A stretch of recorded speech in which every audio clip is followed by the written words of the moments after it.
Dans toutes les courses, peu importe le circuit, les voitures ou le lieu. C'è una sfida.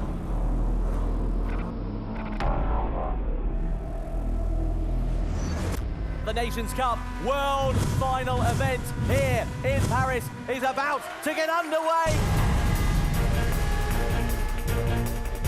Here comes the power. Look at the speed of that thing. Oh no! One mistake and your race could be over. There he is. It's been a brilliant strategy call there for Nicolas Rubbelaar. He takes the race lead. Finally I could do something good. He wins the grand final here in Paris. En cada carrera. Sempre temos surpresas.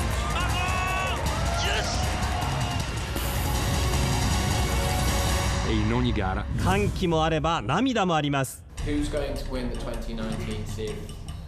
I will. Aber es ist immer schwierig vorherzusagen, wer der nächste Champion sein wird.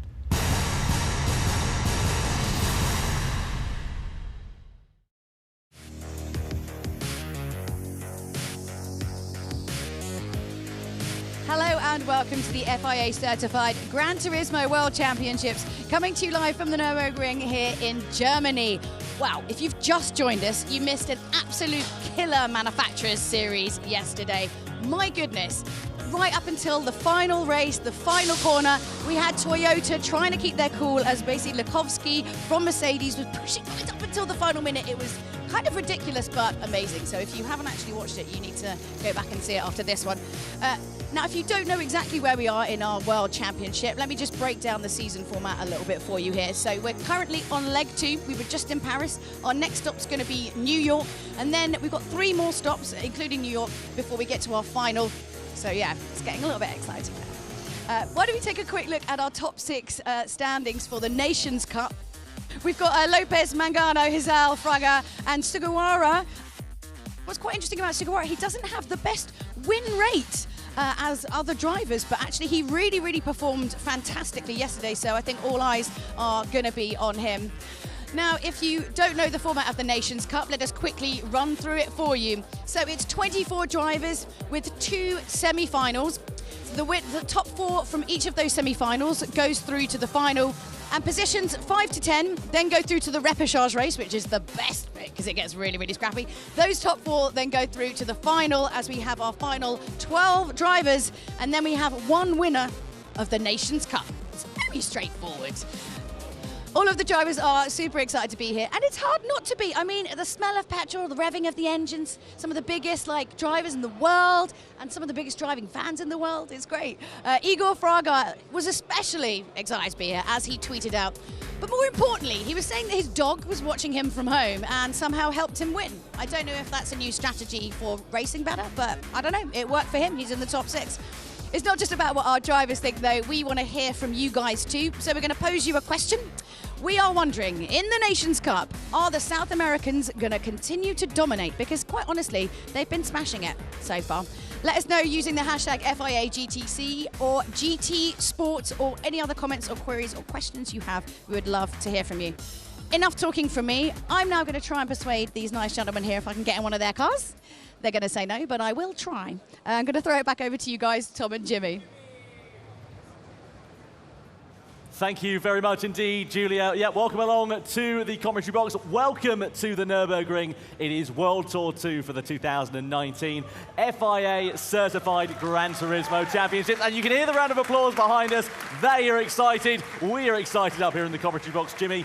This is going to be absolutely mega. If Paris back in March was anything to go by. Yeah, what a venue. I mean, we're here in the Ring Boulevard, as you said, Tom. The Nürburgring 24-hour race is going on literally as we speak, about 100 metres in that direction. I mean, you can't ask for a better location, can you? No, you certainly can't. We were actually very fortunate to have a look at the circuit. Let's have a look, shall we, at the top 6 time attack qualifier session that's going to be taking place at the Sardinia Road Track. We had the Sardinia Road Track B layout yesterday. This is a different layout. This is Road Track A, and this is the top 6 qualifier session from the 2 groups. So let's get ready, shall we, to get this one underway. The top 6 qualifier session for the Nations Cup here in the 2019 FIA Certified Gran Turismo Championships is about to get underway, and this will decide the top 6 positions for the 2 groups. We've got semi-final A, Group A, and of course Group B in semi-final B. And this will decide where they will line up in their respective groups. Looking here, Jimmy, at Jonathan Wong, the driver from Hong Kong with the Hong Kong S livery on his car. This is the Red Bull X 2019. It's a little bit new, this one, to GT Sport. We had it back in Paris, let's not forget, but a car that is very tricky to drive on the limits. A very fast car as well. It goes without saying if you look at it, doesn't it? It's a V12 engine with a new rear aero package, a little bit less downforce actually than the previous spec we had. It means the cars move around a little bit more in the corners, a bit more challenging for our drivers. Speaking of challenges, completely new course this time out for the guys. The first time they saw this course was, I think it was today for these, wasn't it? Yeah, absolutely. First time we saw it today, definitely, that's for sure. This Sardinia Road Track, of course, if you have driven on GT Sport before, you'll know Sardinia previously has been a rally track, but this is a brand new circuit for this GT World Tour event. And the Sardinia Road Course, we had Road Course B layout yesterday. This is Road Course A. And I tell you what, it's pretty fast and pretty flowing, this, but some very tight and twisty corners, this, Jimmy. We'll have a look at some track details over the course of this qualifying session as well. Give you a bit more of an in-depth look at it to understand it a bit more. But it is really good to see these drivers acclimatising relatively quickly. it seems like it's essentially half street circuit and half conventional circuit. The first half of the circuit is the same as the Sardinia A layout, Sardinia B layout, but the rest of it is very tight walls, very tight barriers. So if you do make a mistake and hit that, scrub off a ton of time, probably end up with a penalty to boot as well. So threading the needle at 150 mile an hour, not too bad. Only to mention, by the way, for this top 6 qualifier session, only 2 laps for these drivers to complete. That is all they have. So Jonathan Wong has set his first flying lap. He is now on his final flying lap. And this is absolutely crucial, Jimmy, because getting these lap times in and making sure both are as consistent and as quick as possible is very important. You can see the track details on the bottom left of your screen. As you can see that, made up of 15 corners, penalty line just after the 15th corner, and here is Mick Zhao coming across the start-finish line now. You can see that on the left-hand side of your screen. Doesn't go very fast here, but just for qualifying at the moment, it's a 12 times tyre wear rate with 2 times fuel consumption, so the tyres are going to get worse as the session does go on. So really, you could argue the first lap is the important one, but the drivers don't seem to think that. So far, Jonathan Wong leads the standings, a 1:27.4. Igor Fraga right now on your screen going a little bit quicker. He may improve that and go into provisional pole position for now. Comes across the line, he does go faster, a 1:26.7, but the all-important flying lap starts now. Very impressive stuff there for Igor Fraga. Redemption, really, I think, is what the Brazilian is going to want after that strategic error he made in the Nations Cup back in Paris. Here's Sugawara. What can he do over the line? He goes 3rd quickest at the end of his first flying lap. Now, what about the Spaniard, Coque Lopez? He's looking pretty handy here. He was a 10th of a second up in the last sector. Can he go to pole position? Over the line he comes, or he loses a bit of time in that final sector and goes 2nd fastest. This is the final lap for our drivers now. So far, Johnny Wong is 2 attempts down on Igor Fraga, so not looking like he's going to improve. He comes across the start-finish line. You might get Coque Lopez. No, he doesn't. He does a 1:27.3, improves his own time, but stays in the same place. Here's someone who has not set a representative time yet. Mick Zhao, currently only 400ths down on Igor Fraga, and coming to the end of his lap now. Essentially just flat out to the line, so it's just how smooth can you be? It's going to be very close, Tom. Yeah, it certainly is. Out of the final corner comes Mick Zhao over the timing line. 6th position he is currently. Can he improve? He certainly can. He goes to 3rd quickest at the end of that session, a 1:27.1. What about Giorgio Mangano? He is 0.3 of a second down. It doesn't look like it's going to be a particular lap to write home about for Mangano. He goes 1 position up and demotes Sugawara down to the back of the field, but the man who is bettering only himself is Igor Fraga at the moment. He was only 0.07 of a second down at that final sector. Can he improve in time as he comes over the line? He'll surely qualify on pole position anyway. Fraga goes over the line. He doesn't improve, and Sugawara is the man on the move. He's a 10th of a second up coming into this final sector, Jimmy. It looks like he could do it. Yeah, coming across the last corner now. Coming to the start-finish line, drive to the line. Will he go better than Igor Fraga? Time is a 1:26.8. Doesn't quite do it. Loses some time in the final sector, but Coque Lopez is 3 tenths up. Can he better Igor Fraga? He comes across the line and goes into provisional pole, a 1:26.5. No, that is actual pole position there. Last man across the line, so Coque Lopez, there, the Spaniard, getting pole in the top 6 qualifier. I'll be very happy with that, Tom. That was very, very impressive stuff there from Coque Lopez. A great lap from him right at the very end of that session. He kind of snuck up out of nowhere, really. We were too busy focusing on what Igor Fraga was going to do, but Coque Lopez there, brilliant, brilliant job. Exactly what he needs going into this semi-final. Not a small gap either. No. 2.5 tenths, a really decent sized gap there, so obviously showing his intention for this race. So here are the standings as they are, in case you missed them. Coque Lopez starting our first race in 1st position, Igor Fraga 2nd, Sugawara 3rd, Mick Zhao in 4th position, a bit lower down than we're usually seeing him, Jonathan Wong in 5th position, and our winner from last time out here at the Nürburgring World Tour, Giorgio Mangano, completes the top 6. Well, anyway, there are some drivers that we are certainly going to be looking out for in these Nation Cup semi-finals, and of course the grand final as well. So let's have a look, shall we, at what we're calling our hot picks going into these races for the Nations Cup. Welcome guys to the second stop of the FIA certified Gran Turismo Sport World Championship. Our top picks for the Nations Cup drivers. What would you say, Florian? Who's the 3rd best? We have like kind of a draw between our 3rd place. It's really hard. For sure there's Fraga, who's champion from last year. Potia, we also will put both like on our 3rd spot. So far they haven't both performed on the level they normally been at, so there is expected to be some surprise in the finals. So we put both on 3rd. Yeah, and on the 2nd spot, there might be an Italian. So we think Mangano is a strong guy, so he's very consistent in lap times and stuff. And so I see Mangano in 2nd position. Yeah, and of course our hero from Germany at his home ground here, Hizao. We put him up for sure on the 1st. You know, it's time for him. He came off in 2nd in the live events on the tours. So it's time for him now to get at the 1st spot. Go, Michael. I mean, there's some pretty safe hot picks there, really, aren't they? And everyone always chooses one from their own country as well. Notice that? That's what always happens. So what have you guys, some of your hot picks? Oh, well, it's difficult to say, really. I mean, there's so many great drivers in the Nations Cup. It's unlike the Manufacturer Series we had last night, every man for themselves here. It's really hard to predict. I think the likes of Jonathan Wong is going to do quite well, and possibly even Cody Lukovsky as well, the Australian driver. Yeah, definitely. I'd say that. Also look out for Nico Rubler, winner last time out, of course, Mr. Hot Lap, as we called him. He's been a little bit anonymous in the qualifying so far, but he's a very fast racer, so I'm sure we'll see him come good. There is Cody Lukovsky warming up. I mean, you know, there's got to be some guys, you know, you guys who are watching at home, who, yeah, you're watching these guys race, you're thinking, you know what, actually, I reckon I could take some of these. I reckon I could take some of these guys. How do they go about actually, you know, qualifying to get the chance to come here and be part of the Gran Turismo family? Well, first of all, you need Gran Turismo Sport, you need a PlayStation 4 well, Pro. I mean, there's a pretty... goes without saying. It's pretty fundamental, imagine that they win in their minds. Come on. No, you need GT Sport. What you need to do is head on to the online section of it. You can go into the FIA Gran Turismo Championships section and then compete in the races that we have that take place online. If you are in a respective region, we've got 5 regions: Europe, we've got South America, North America, Asia and Oceania. If you're in that particular region, get yourself up the front as quick as you can, and then you'll be competing in a World Tour event at some point in the near future. And it's such a growing e-sport, there really is the opportunity if people kind of put in the time now to actually get ahead and get the chance coming. So we've seen a lot of newbies come in here as well. And I mean, obviously it's really important to mention, and we keep saying it time and again, obviously we're at the Nürburgring, which is... I mean, it's hard to tell, you know, the smell of petrol and revving engines and some very lively, jolly gentlemen here and there eating sausages and things like that. Jimmy, this is like one of your favourite tracks ever.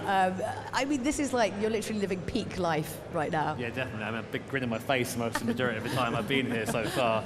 I mean, we'll be racing both tracks tonight, but of course the circuit we'll be racing first of all is the Nürburgring GP circuit, which is kind of the small part of the Nordschleife as a whole. There it is on your screen right now. Originally designed as a circuit for, well, Grand Prix racing, so a bit more of a traditional racing circuit. Lots of places to overtake. My favourites, I think, down at T1 on the first lap, a great place to try and get a move done there. And of course down into the final chicane at 13 and 14. Your penalty line though is between T6 and 7, so if you do get a penalty, it's not going to be too bad, but it is still going to affect you. You've actually driven around this. No, you went as a passenger, was that right? I went as a passenger and I screamed, but I'm not going to lie. The guy driving me was a little bit insane, but it was a lot of fun, and I'll need to get out there myself soon. I mean, if you don't scream whilst you're being driven quick enough, are they really driving you quick enough?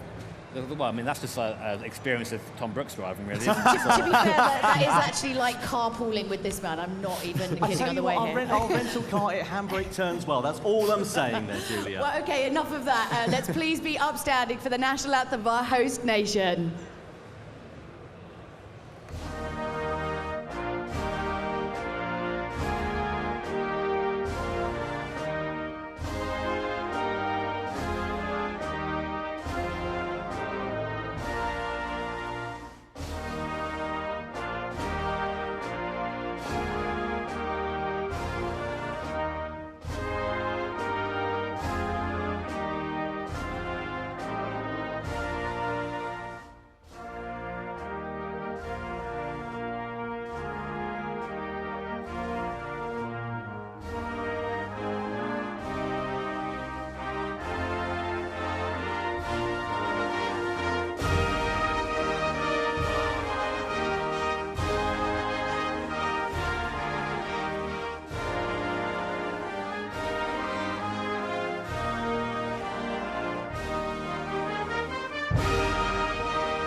So the national anthem of Germany plays out here at the Nürburgring, and it is about time to get semi-final A for the Nations Cup underway. This is going to be hugely, hugely exciting, Jimmy, and very unpredictable. Speaking of predictable and predictions, rather, I should say, that's a lot of P's going into there. Who are we rooting for? Who are we looking at going into this race? You're going to do that to me. You're going to say it's unpredictable and then ask me to predict someone.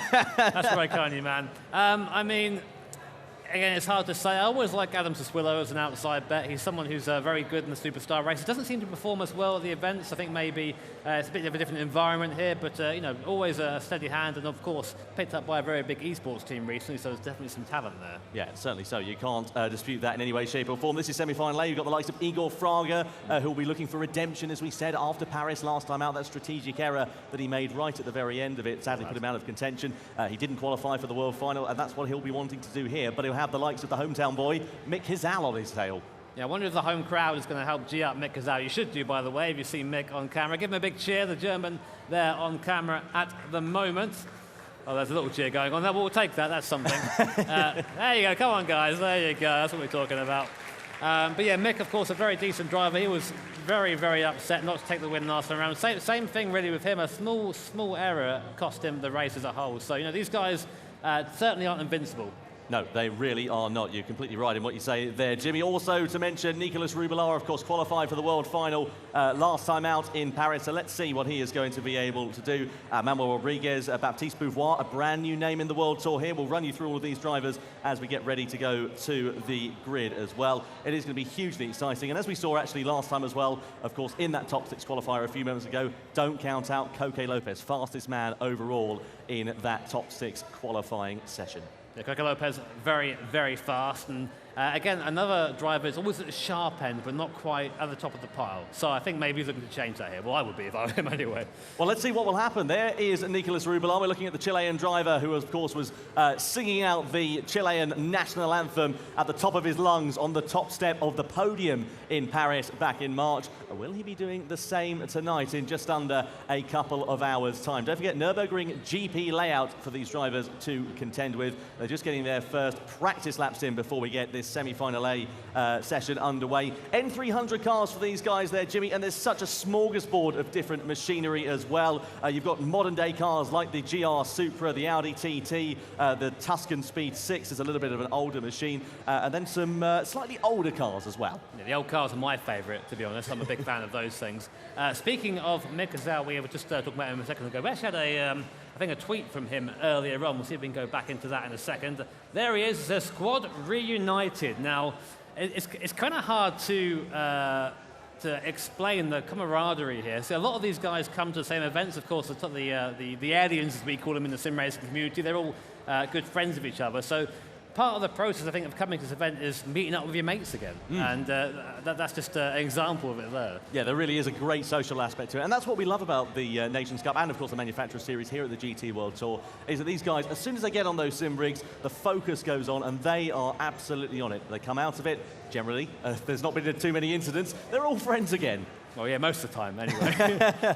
I'm not sure if Cody and Sly were the best friends yesterday. I think they made up, though, and you can see there Mick Hizal. There are the German commentators, Mikkel and Florian on the right-hand side of the screen, the French commentators. We've got 7 different languages of commentary here at the World Tour. We've got the German guys, as we said, the French, the Spanish, Portuguese, Italians. Keep an eye out for them. They'll probably get pretty animated as the evening goes on. The Japanese guys, and, of course, us up here on the GT desk for Britain as well. So there are your competitors on screen at the moment. 12 drivers in semi-final A, and of course, just to remind you how they are going to progress forwards over the course of this one there, Jimmy. Well, of course, we're looking for those drivers, or those drivers rather, I should say, in this semi-final will be looking to go through, and they'll have to finish in the top 4 positions in this semi-final to go through, won't they? Yes, definitely, Tom. And if you missed it, by the way, yesterday, guys, we had an absolutely fantastic show with our Manufacturers Series. So we have a top 5 moments from that. Have a look. Here comes Valverde in Mercedes-Benz. He's going to take both of them. Thank you very much, says Valverde. You find it out. I'll take that. Mercedes up to 2nd position. Well, nearly 3 wide now. Mercedes-Benz looking up on the inside of the Porsche. Next one is the right-hander. Squeeze to the outside there. Who's the better on the brakes? Porsche dives up to both of them. Up into 2nd position. They're nearly side by side. There's contact between them. And Aston Martin are into the wall. Oh, that was totally unnecessary there. down towards the first corner. Here comes BMW on the late brakes, on the outside of the Repechage, and they get the move done. What a move from BMW on the final lap. Side by side, this is amazing for the Manufacturers Series final win. Lukowski on the inside, Bishop on the outside in the Toyota. Oh, he goes on. They're side by side still, and Toyota and Cy Bishop take victory here in the Manufacturers Series final. Well, that is going to go down surely to a steward's investigation. I know it's been just under 24 hours, but I've only just gotten my breath back from that final lap at the final race of the evening in the Manufacturers Series. That was just, excuse me, mega, wasn't it? He's still struggling. I know, I'm still struggling now. Yeah, really fantastic stuff, and something you should definitely go watch if you haven't seen it already. But, of course, we mentioned Coque Lopez a bit earlier on, of course, one of the Spanish drivers and our current top qualifier for the Nations Cup. Now, he was out recording some hot laps earlier, so let's see how we got on. Hi everyone, I'm Coque Lopez. I'm gonna show you the qualifying lap that gave me the pole position on the qualifying of Nations Cup at the Red Bull Ring with the Peugeot rally car. So we start the lap, we got a good speed from the last corner. Important to have the slipstream because it makes you like half a second faster. We brake, being careful with the curve because it's very slidey. Important also not to be wide and get a good traction after the first corner. And yes, as I said, it's important to have a slipstream because with this car, without the slipstream, you could lose like 7 or 8 positions during the qualifying. We brake so late as much as possible, but not missing a lot the apex. And then the same like in the first corner, we accelerate, trying not to lose traction and getting a good top speed at the end of each straight. Here it's too easy the braking is in a downhill, and as you see there is a bit of traffic, but the guy in front missed a bit the lap, so he went out of the line. He did very well. And then I had like the last part of the track with no traffic, which was very good, but still with a slipstream. And these 2 fast corners to the left are very important overall this one because I didn't miss the apex and I did a good exit because then the car didn't slide here in this right corner, because if it slides a lot you lose a lot of top speed. And 2 last corners, my 2 favorite corners, so important also not to mix the apex and trying to get advantage of the whole track. And as always we got a good traction as much as possible of the after the last corner, and the lap time was 1:44.5.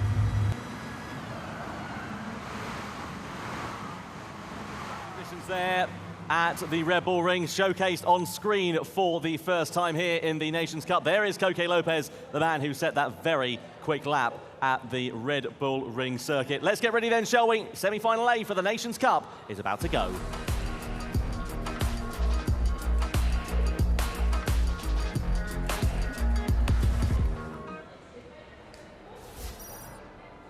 Semi-final A for the Nations Cup here at the 2019 FIA Certified Gran Turismo Championships World Tour event is about to get underway. Let's see what will happen at the Nürburgring GP circuit. Jimmy, this is how they line up on the grid. Coque Lopez, your top qualifier there in first position in the Supra. Great for him. Then in second we have Igor Fraga, our Nations Cup champion from last year in the Audi TT. Behind him, Mick Hazal, and that very strong first 3 drivers in the Tuscan Speed 6, one of my favourite cars to look at.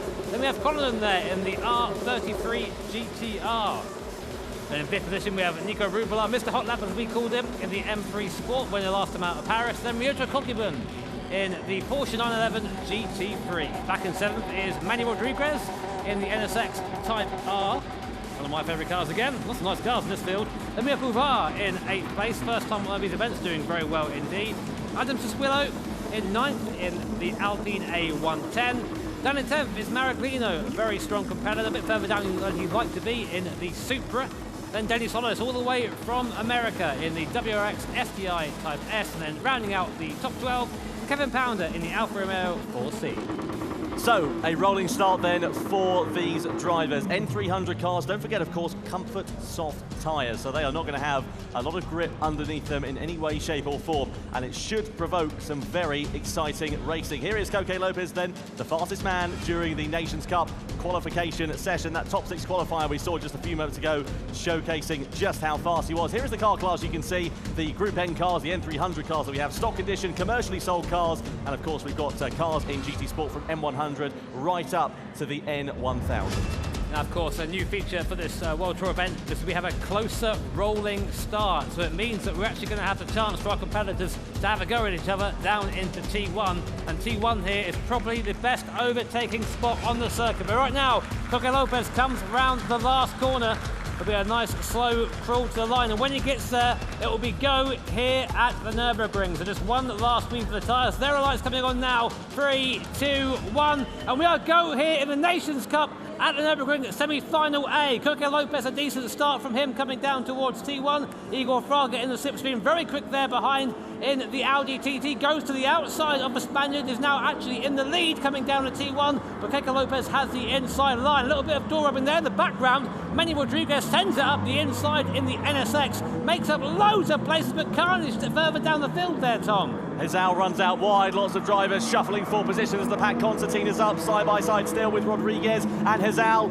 Konanen also in the mix there as well in the Nissan Skyline, the R33 machine. You can see Coque Lopez though holds on to his lead, and Igor Fraga, those two already breaking out a 4/10 of a second advantage over Konanen. Rodriguez also in the mix as well as Hezal. Keep an eye out for Hezal as well, because he'll wanting to be doing good things in that car. Don't forget, by the way, these guys in N300 class machines, but they were selected completely at random. They had no choice in the car selection that they got. It was completely by luck more than anything. Now, 8-lap race here, of course, so we've got a lot of time for this to play out, but in the midfield right now, it's getting very hectic indeed. That's led right now by Manny Rodriguez in 4th position. Konanen ahead in the R33 DTR has pulled away slightly, so he's a little bit out of that. Meanwhile, at the front, Coque Lopez and Igor Fraga, no to tell.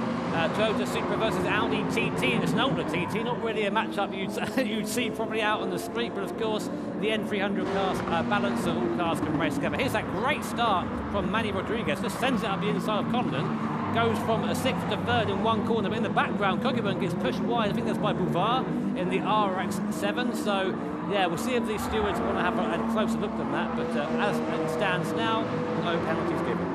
The top two breaking away even more so in the latter half of this opening lap. You can see Igor Fraga there having to use a lot of steering lot behind the wheel of that Audi TT at the moment. Look at them on the left-hand side of your screen. Coque Lopez on the top, Igor Fraga, the reigning champion, at the bottom there as well. Coming down toward this chicane for the first time of asking in the slipstream. Not as prominent in these cars as things stand, but Igor Fraga not that close to Coque Lopez, and he still does have plenty of time to try and challenge as the bollard is flicked up by the Spaniard.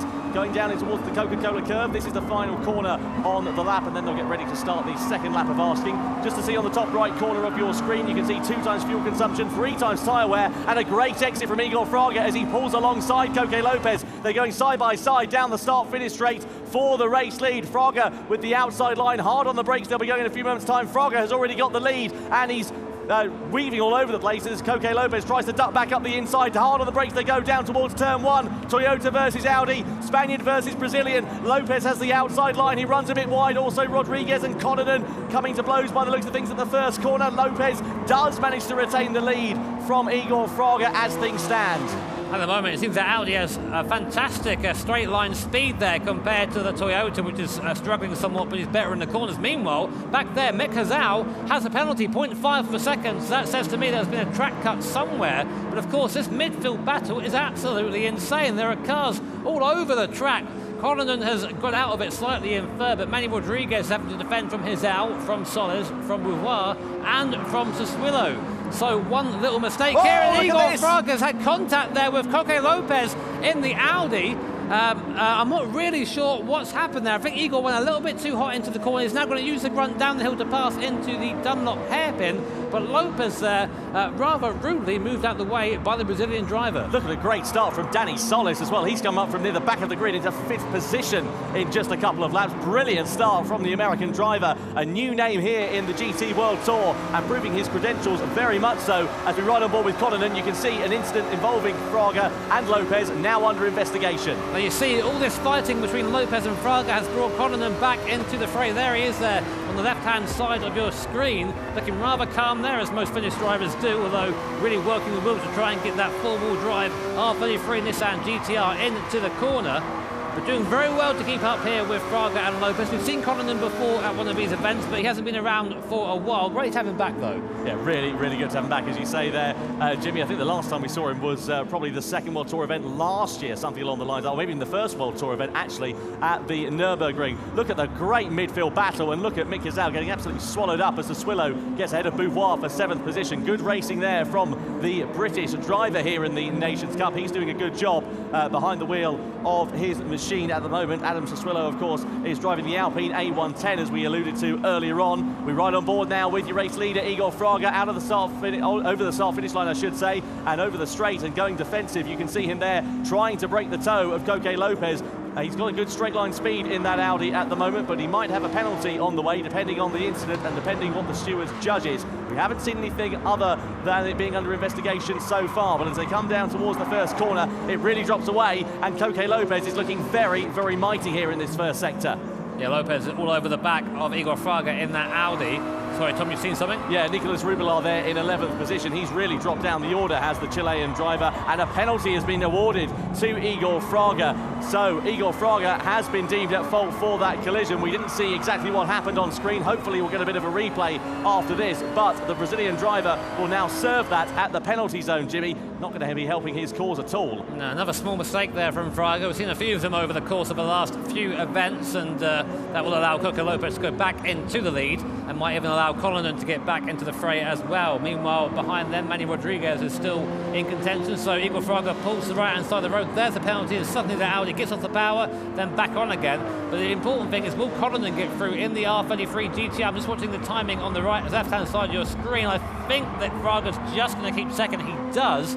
And now can try and chase down Koke Lopez all over again. But you see now, Connaughton has Manny Rodriguez to deal with, and here's a replay of what happens. So Fraga goes to the inside, and yeah, just overshoots it into the side of Lopez, and right decision there, I think. The Audi prone to understeer a little bit there, but certainly not what Igor Fraga wanted to be doing. And as you say, the right decision there by the stewards. And now Koke Lopez is back in the lead of the race with a 1/6 of a second advantage over the Brazilian driver. And this top two that had splintered away, or nearly top three, has come right back into play now as well, with Manny Rodriguez and also Dani Solis getting pretty close now behind. Now, of course, something to take into account here is that it is the top 4 drivers that will automatically go through to the final here. So, of course, they're all going to be squabbling for position as Connaughton goes very defensive against Manuel Rodriguez there in the background. Connaughton still on the inside, hugging the chicane, and I think he's kept the position for now, but Rodriguez is not content with being in 4th position. Now, something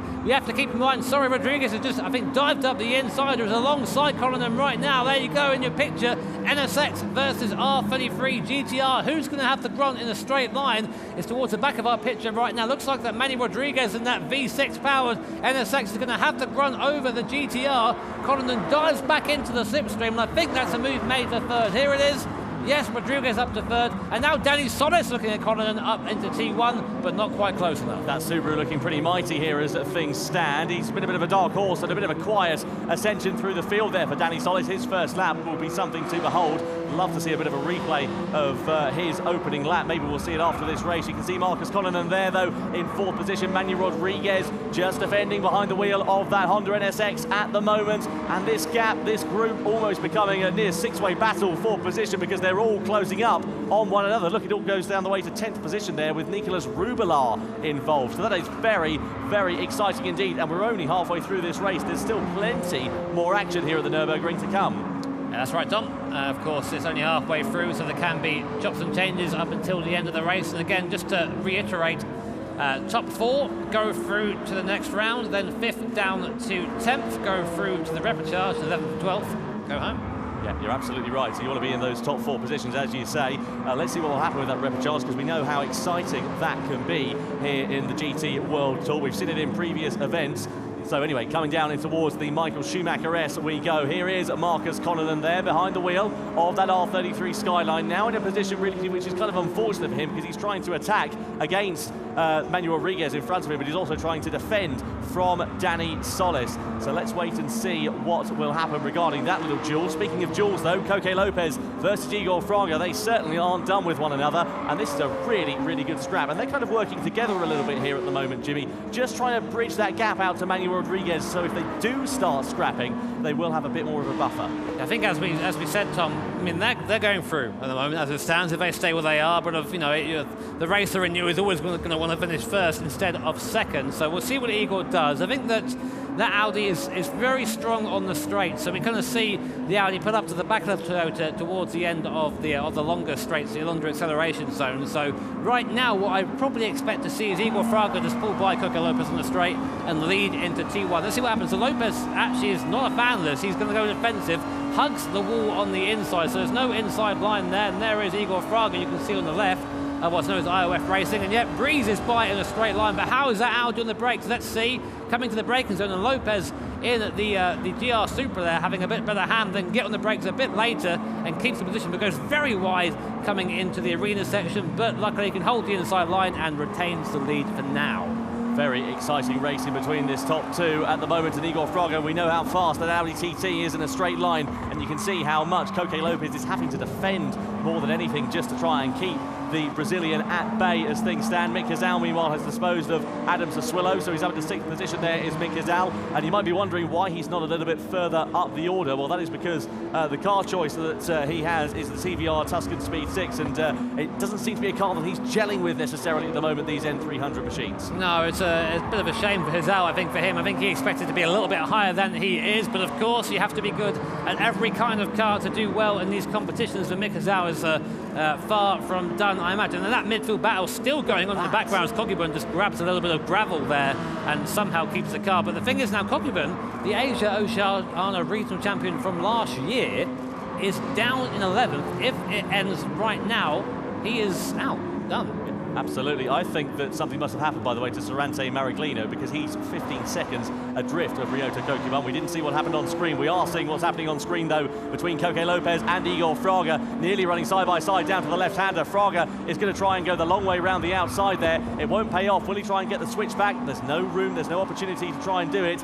The best bet that he can have here is to keep in the Toyota slipstream and try and challenge down towards the chicane, if not down towards turn 1. We'll see there how he is down to slipstream. Unusually high heart rate there for Igor Fraga. Usually it's a lot lower, so maybe feeling a little bit more pressure than usual, although the same nondescript face, I'd say, when racing looks very calm, but of course the heart rate monitor shows it all.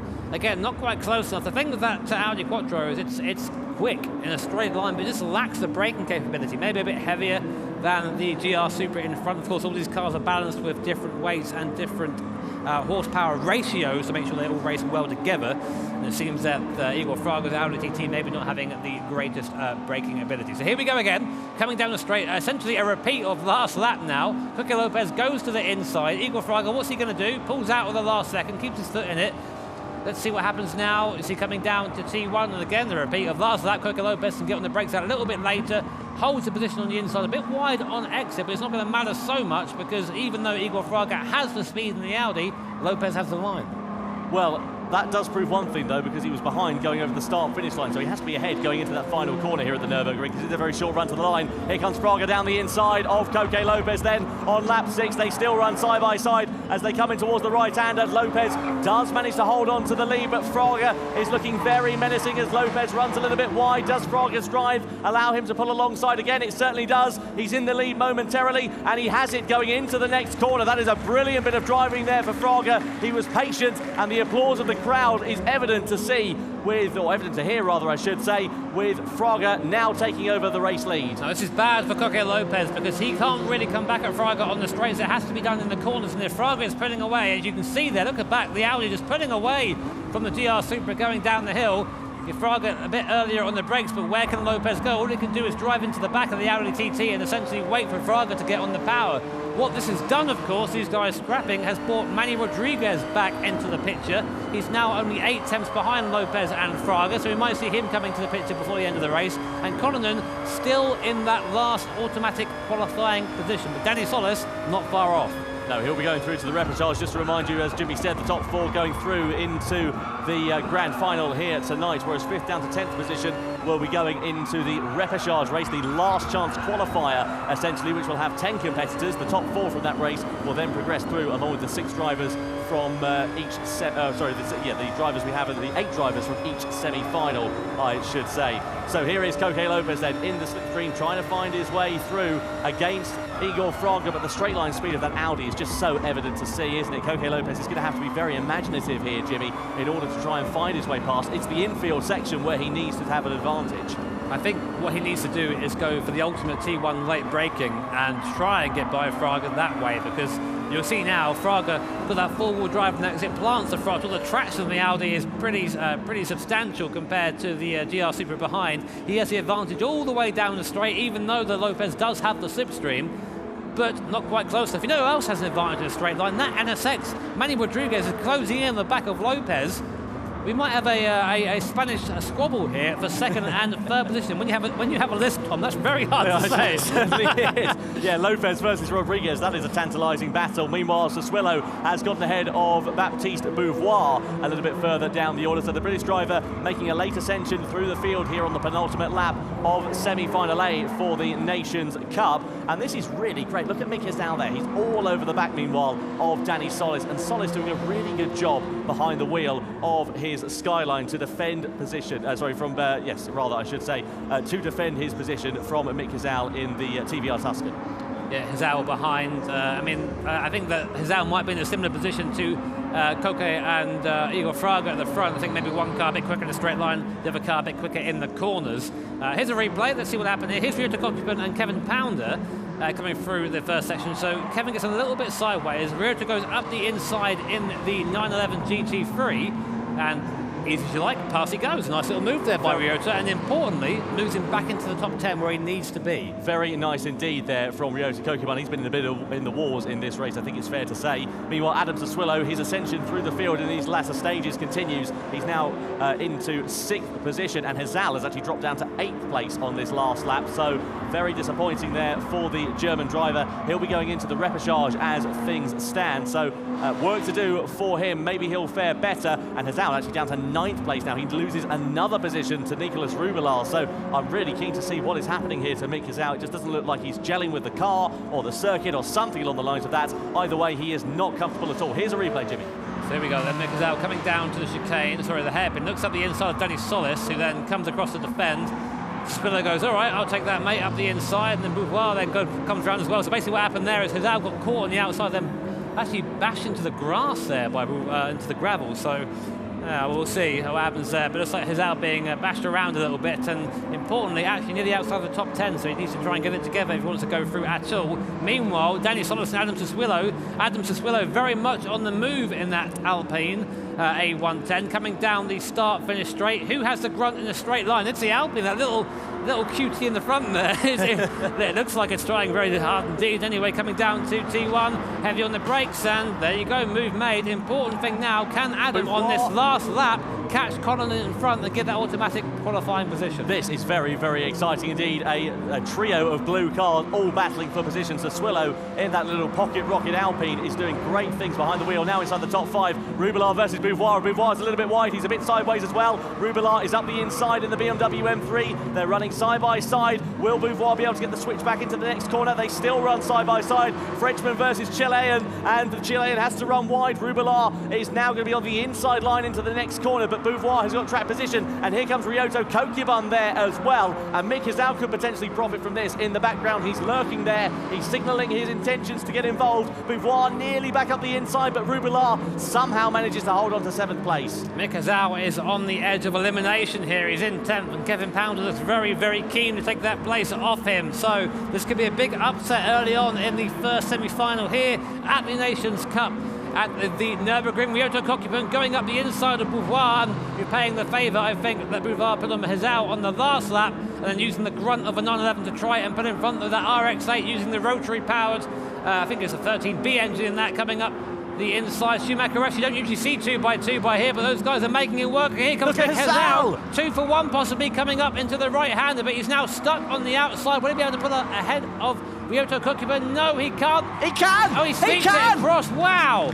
Wow, what a move there from Mick Hizal, taking advantage all the way around the outside. And now for the final position in the repechage, it's Beauvoir versus Kevin Pounder. Alpha versus Mazda as they come up towards the chicane for the final time of asking. This is brilliant. It's great to see Mick Hizal finally getting to grips with his car. And Pounder versus Beauvoir for that last position in the repechage. Pounder goes defensive. Beauvoir has to gut to the outside line, and he's not going to find his way through, surely into the chicane. They're still running very close. Kokubun's looking to get ahead of Mick Hizal, but Igor Fraga rounds the final corner here at the Nürburgring. To the line it goes, but Fraga takes victory in semi-final A here at the Nürburgring. Second place of Coque Lopez, and third is Manuel Rodriguez on the line. Brilliant bit of driving there. Connaughton makes it through into the grand final, and then Sassuolo, Solis, Rubilar and Mick Hizal, as well as Ryota Kokubun and Beauvoir, will have to compete in the repechage race. Pounder and Maraglino are sadly going no further here tonight in the Nations Cup.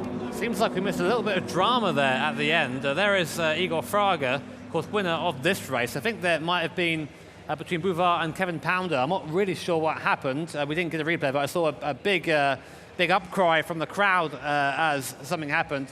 What we're going to do now is we're going to pop over to Danny Solis and get his view of the race. So Danny, hello, it's Jimmy up here on the desk. I mean, to be fair, I think you had a good race there. You started at the back of the grid, ended up in P6. How was it for you out there? It was the scariest race of my life. There's not much I can say. I'm really excited to make the repechage. Yeah, I mean, out there, of course, you're essentially swapping positions with Mick Hizal. You went over there to give him a bit of a shake of a hand afterwards.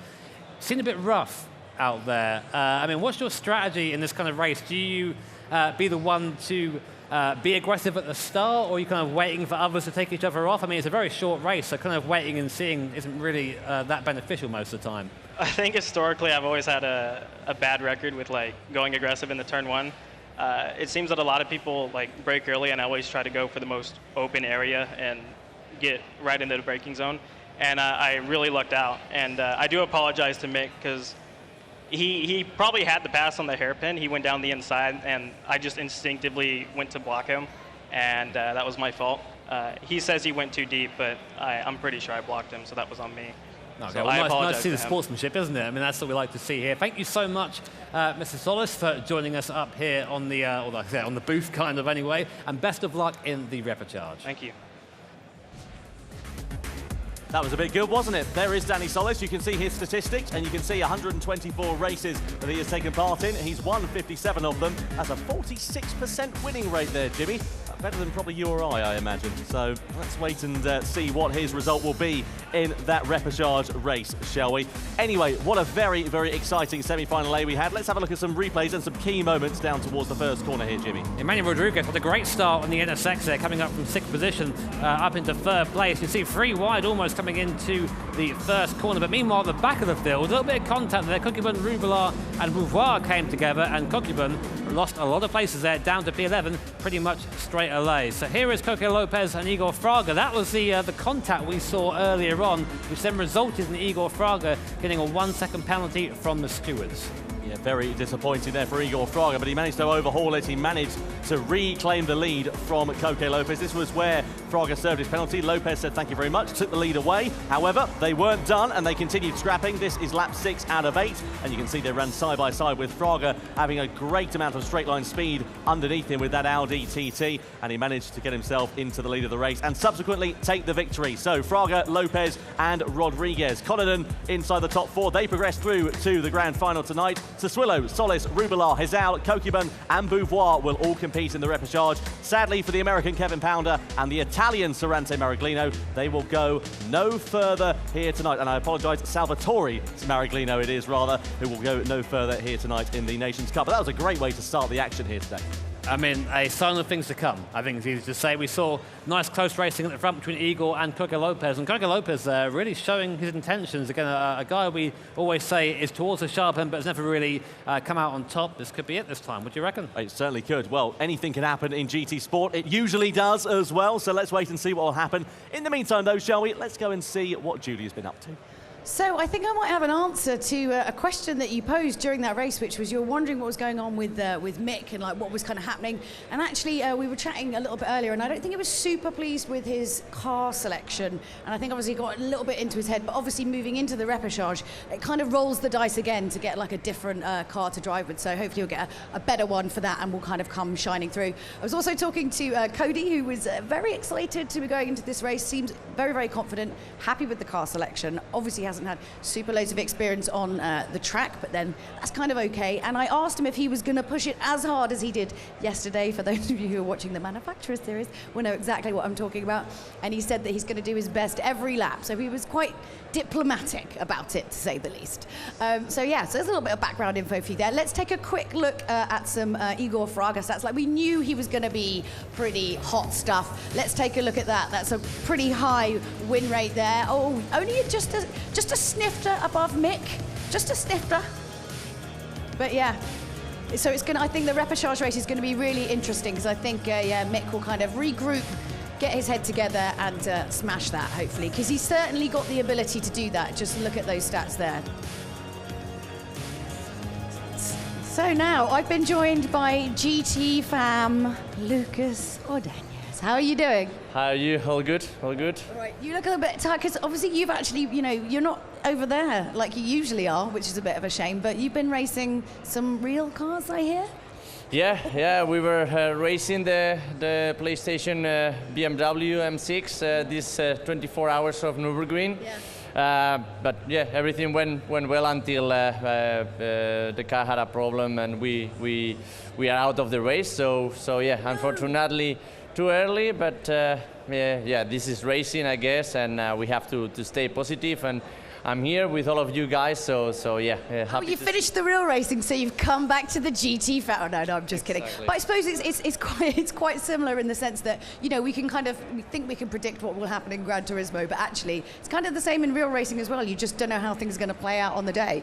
Yeah, at the end is a sport, no? Esports is motorsport, and in the end, you know, it's fighting against the racetrack, fighting against some rivals on track, and in the end, you know, someone's lose, someone's wins, and today was not our day, but for sure in the future we'll come back. But what it does mean is that you can come and join us for a sneaky drinky later on, right? Yeah, sure, for sure. No, you know, I've been watching the Gran Turismo guys. They've been racing clean, beautifully, and I watched the Manufacturer Series last night. It was amazing to watch the race in the Nürburgring, and now to see two Spaniards in the podium, and Igor fighting with Koke was nice. So yeah, enjoying as always on Gran Turismo. What Lucas means is, yes, he is going to come for a beer later, but that was just his way of saying on TV. All right, let's chuck it back over to the desk to Tom and Jimmy. Amazing. Cheers there, Julia. Thank you to Lucas as well. Really good to see him. And I tell you what, he's going to be looking forward to getting out on track very soon. He's out fourth in that Vulcan-Horse BMW. Well, good to see him, but I think that maybe, Tom, I think he's out. I think they're done. That's really? That's why he's here now, mate. Right. I see. I didn't realise. We've been so focused on what's been happening here in the Nations Cup that we haven't seen what's been happening in the Nürburgring 24-hour race. Anyway, semi-final B then is about to come underway, and it's the Goodwood Motor Circuit, a new addition to GT Sport. Came out in the latest update, a circuit steeped in history as well. And this is how the track looks, Jimmy. Yeah, great historic circuit, perfect for these N400 cars. Lots of very fast, sweeping corners that are almost flat, but not really. So those with a straight line speed advantage will probably have the better run of things around here. However, of course, you have a good mix of cars with the N400 class. So some old, some new, so different characteristics up and down the field. Certainly so. You can see there they're going to be on comfort soft tyres in these N400 machines. Anyway, here's Cody Lakowski 442 races he's competed in and taken 171 victories. Meanwhile, Patrick Blajan, the least experienced driver in this semi-final, only 34 races, and he's taken a total of 11 wins, but has a 32% win rate. So the most experienced driver on the left, the least experienced driver in terms of their races on the right, Jimmy. Yeah, I mean, to be honest, the win percentage, you can look at that with a grain of salt. I mean, you see Patrick Blajan's done a less than 10% of the races that Cody Lukowski have done, so crazy stuff. Anyway, let's go over to our second semi-final here at the Nürburgring. The Goodwood Motor Circuit plays host to semi-final B here in the Nations Cup. And they're in N400 cars. And let's see what will happen over the course of this 13-lap race. It's Tetsuya Sugawara who qualified on pole position, and he will start there in the Lamborghini Countach. The Hong Kong driver, Jonathan Wong, in second position in the Ford Mustang Mach-1. Then we've got Giorgio Mangano from Italy. Great to see him back here at the World Tour on the second row of the grid. He's just ahead of the Shelby Cobra of Cody Lukowski, who we were talking about just a few moments ago. Andrew Brooks, who celebrates his birthday today, is in fifth position. Happy birthday, Andrew. Let's see if he can get a good result. Kim Long Lee from Hong Kong. Good to see him here at the World Tour, his first time. He's in sixth position, ahead of Ryan DeRouche in the Chevrolet Camaro Z28. Then we have Matt Simmons in the Jaguar E-Type Coupe from Australia. He also celebrated his birthday a couple of days ago. Rick Kevelham in ninth position in the Damaso Pantera, just ahead of Benjamin Barda from Hungary. And then the final row of the grid is occupied by Fabien Portilla in the GT Award Gredi Frugu Z. And then it's Patrick Blajan in the Ferrari GTO, who is 12th and last on the grid ahead of the start of this race. Yeah, not a great qualifying session there for Blajan. You saw qualified 23rd overall, which is not where he's used to being. Anyway, drivers getting warmed up here for the second race at World Tour 2 at the Nürburgring. Sugawara will lead off in the Countach LP400, followed by Jonathan Wong and Giorgio Mangano. Fantastic class, this N400 class, a big mix of cars and drivetrains. Again, some old, some new. Looking forward to seeing how they compare. Yeah, certainly so, as you say there, Jimmy. These N400 cars, just to give you a bit of information about them, by the way, a fully customizable transmission for all of these drivers as well. So let's see what will happen then.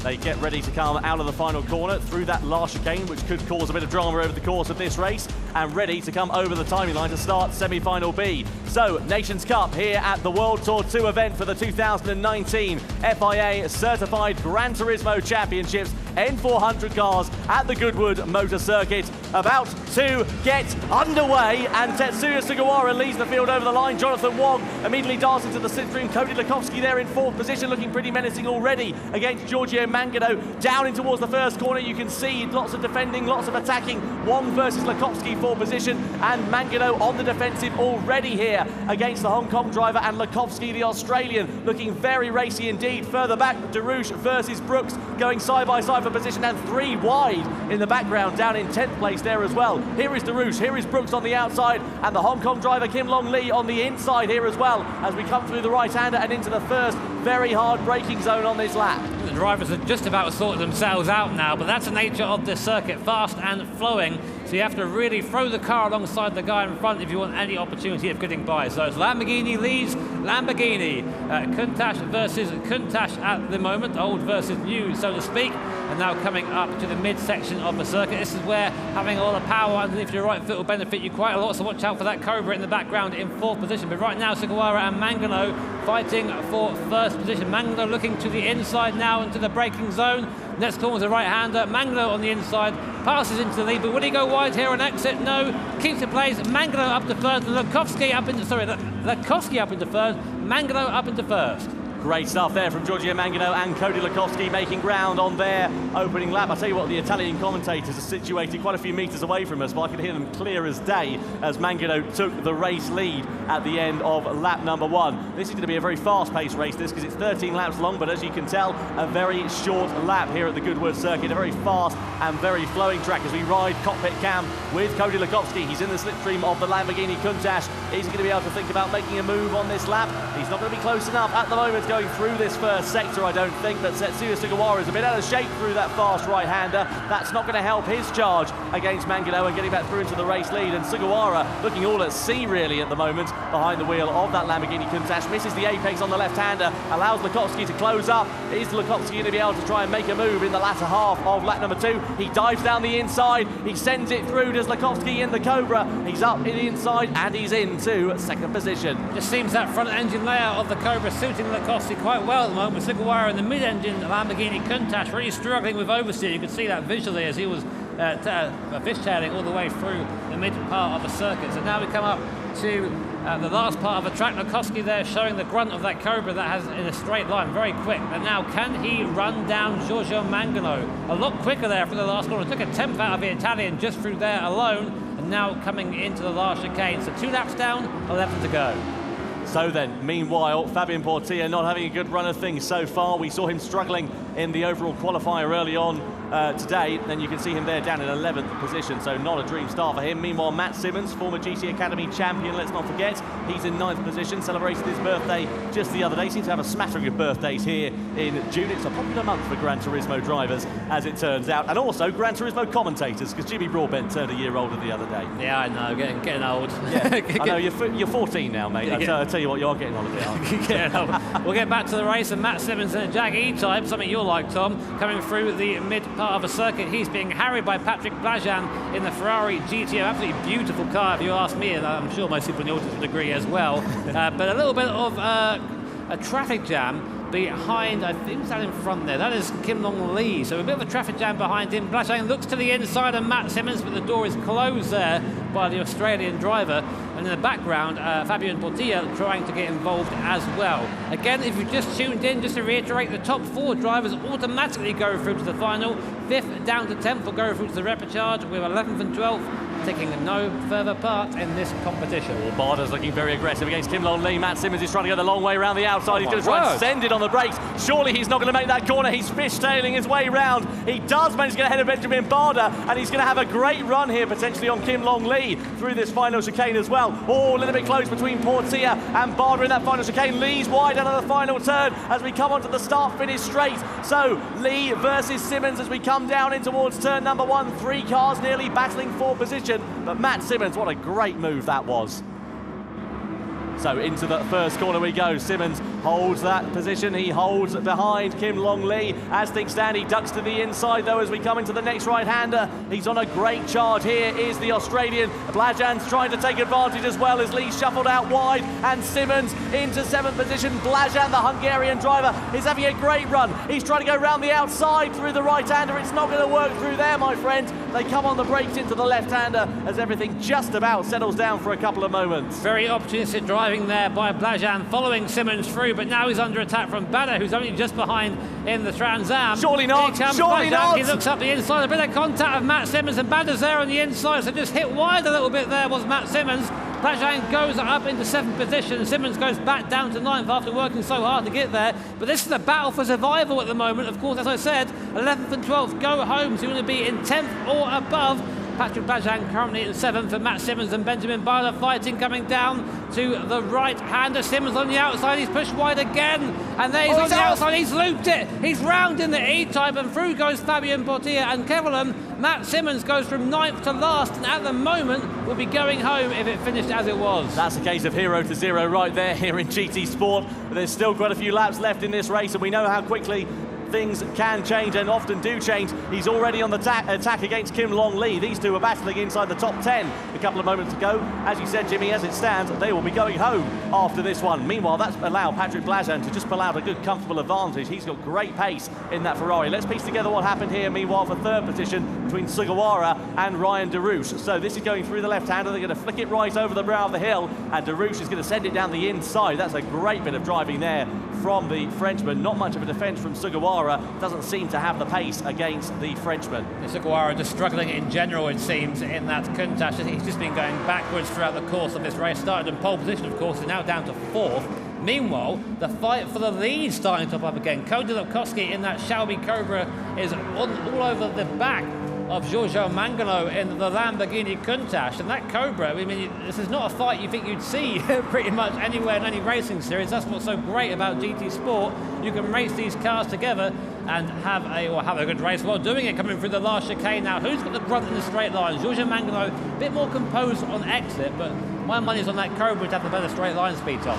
Meanwhile, Cavallam's gone tumbling down the order here, Jimmy, so I think he might have had an incident, and Fabian Portilla also losing a bit of ground there as well. We might get a replay of some incidents taking place a bit further down. Those are for the final position, so now it's Lee and Cavallam who will not be going through. Fabian Portilla is still on the bubble as things stand. A flash of the lights from Lekowski, though, in second position as he tries to distract Giorgio Mangano. This is very close racing. We're over the halfway hump now. We're over the halfway stage, and this is where it's going to get very exciting. If it hasn't been already, I don't know what you've been watching, because this has been an absolute thriller here at the Goodwood Motor Circuit. And as you said, Jimmy, these N400 cars proving to be very closely matched in terms of performance. Yes, definitely, and that's again just the joy of this class, is you have all different cars from all different walks of life, and they can race together so closely, this closely in fact. Here it is, Lekowski now right on the rear bumper of Giorgio Mangano, again flashing the lights every now and then, just trying to get the Italian to look behind and not in front, maybe making a mistake at the next corner. It's a drag race now. I'll tell you what, Tom, that Countach is not bad in a straight line. Look at it go.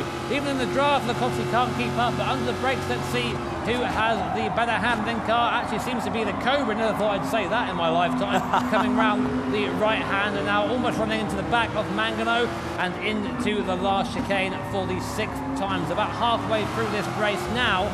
And Lekowski, I mean, these guys don't really need to fight. They're through as it is, so I'm not really sure if Lekowski's going to go for the move or not. But I think as long as they keep the gap to Derouche, who's now up to third position, I think they'll be happy. The thing is as well, this will count for their grid position going into that grand final as well, so it does count for something, even if not, they're making it through into that. So they will want to finish ahead of one another, just to get a better grid position for that grand final here later on tonight. So through the right hand we go. Lamborghini versus Shelby Cobra. You never thought you'd be saying that, did you? It's so exciting, this.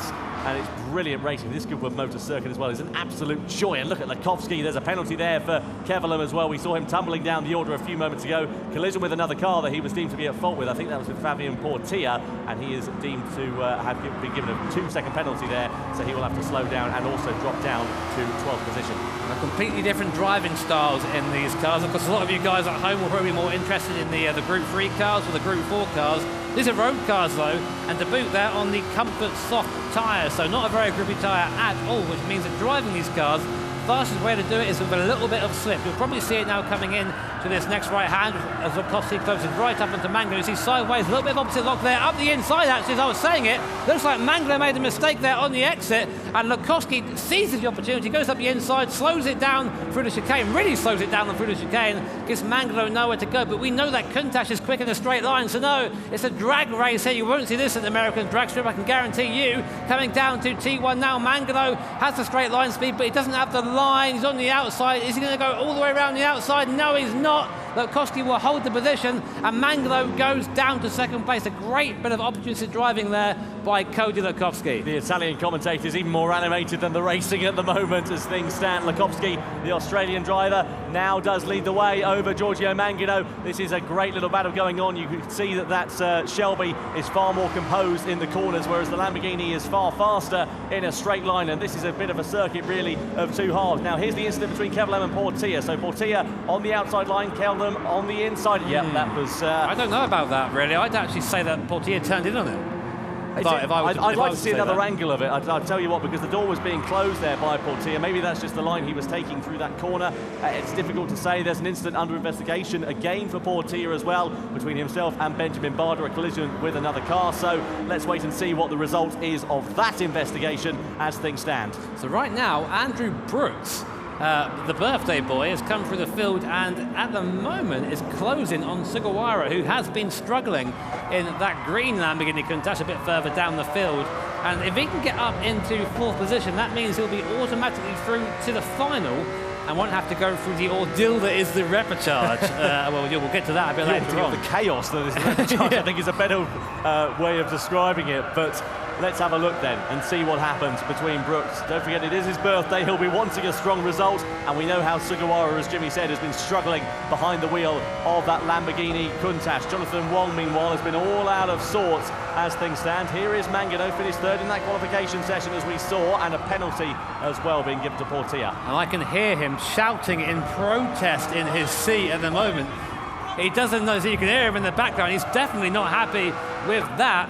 But we'll see what happens. He's going to have to say that now. Really unhappy. You can hear him really going at the background now. But Portilla, 2-second penalty. That'll put him back down the field slightly. And he's really on the cusp. He's only in 8th position, so that might mean the difference between him going through and going home. Well, let's wait and see what will happen there with Portilla, visibly and audibly frustrated with that decision. Well, I'd like to see another replay of what happened and see exactly why that penalty was awarded.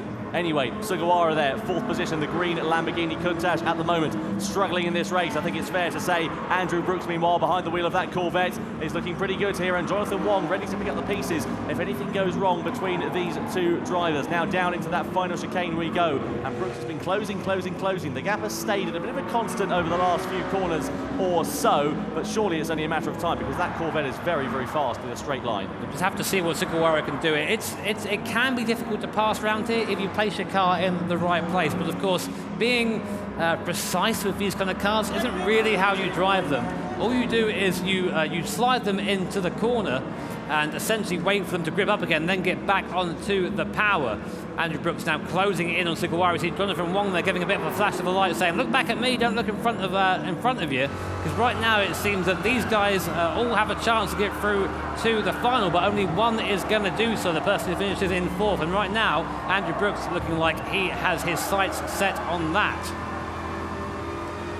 So here it is, Andrew Brooks then, the birthday boy behind the wheel of his Corvette going through the right-hander. Sugawara very close now, these two fighting for 4th position and that all-important place in the grand final here tonight for the Nations Cup. Is it going to be a move? We've got less than 3 laps now remaining here at the Goodwood Motor Circuit. It is going to be very exciting, this one. You can bet your bottom dollar on it. And that Lamborghini is very fast in a straight line as well. I said the Corvette was a few moments ago, but that Lamborghini has got the legs in this part of the lap. So the problem that Brooks, I think, might be having is that the 5th gear in this Corvette is quite short. So I think he's getting right to the close-up top gear there.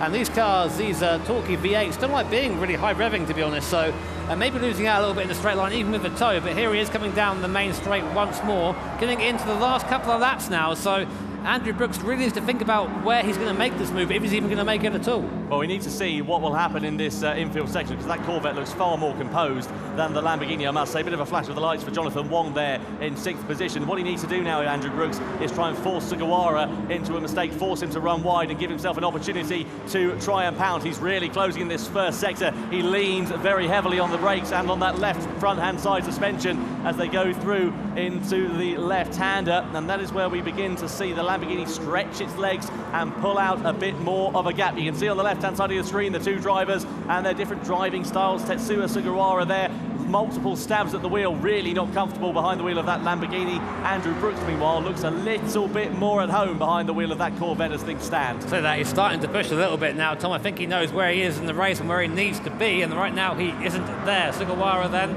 will lead, I think, will keep full position for the end of this lap. Andrew Brooks getting a little bit closer. If anything, Jonathan Wong starting to fall back a little bit in the background there. You see just a very small amount of throttle mid-corner to keep the car rotating. Sugawara trying to work with that mid-engine layout, which we know is prone to oversteer, especially for the fast one. Look how much faster Brooks is through the chicane. He's got the toe, he's right up behind Sugawara now. He's going to go to the outside and try and go the long way around Sugawara in the Countach, who then squeezes him to the outside, gives him as little room as possible, and just about defends the place, but it's very, very sideways coming off the corner. Again, Andrew Brooks is going to have the run to the outside, but nowhere to go. Onto the grass almost, trying to get round the Japanese driver, but still in 5th position. So This is now going to be a scrap to the line, I think, Tom. Yeah, I think you're absolutely bob on there, Jimmy. So through the right-hander we go. Penultimate lap here at the Goodwood Motor Circuit. The battle for the lead seems to have calmed down, but it is still at less than 0.4 of a second as things stand between Lukowski and Giorgio Mangano.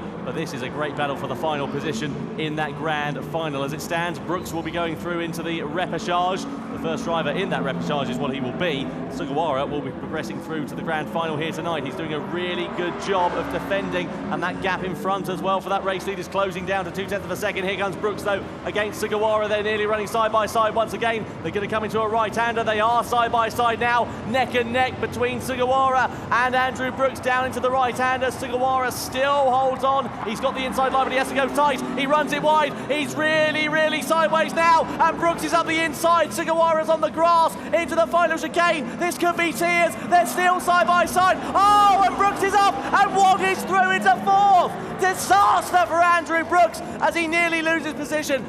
Disappointment there for the Canadian driver. The incident is under investigation by the stewards, I've just been told in my ear as well. And Jonathan Wong took profit where others faltered, and he is now into the grand final. But the race lead on the final lap, Jimmy, it's far from over this one. Yeah, you can't run two for the last chicane there, and you saw what happened. As you said, that is under investigation. I will get back to you then when we know. But as you said, Tom, these two have been going at it the entire race. Giorgio Mangano and Cody Lukowski. Shelby Cobra versus Lamborghini Countach. There's about half a lap or so to go to decide who goes through as the winner of semi-final B. We know Giorgio Mangano has a bit of an advantage in the straight line. This is where he's going to use it there. You see that Lamborghini getting ever closer in the mirrors of Lukowski. Coming up now to the last couple of corners. Will he dive to the inside? He looks inside. Lukowski stays on the racing line. Look how close that Lamborghini is to Shelby Cobra. Just a chicane to go through now. It looks like Lukowski has this under wraps. So here we go.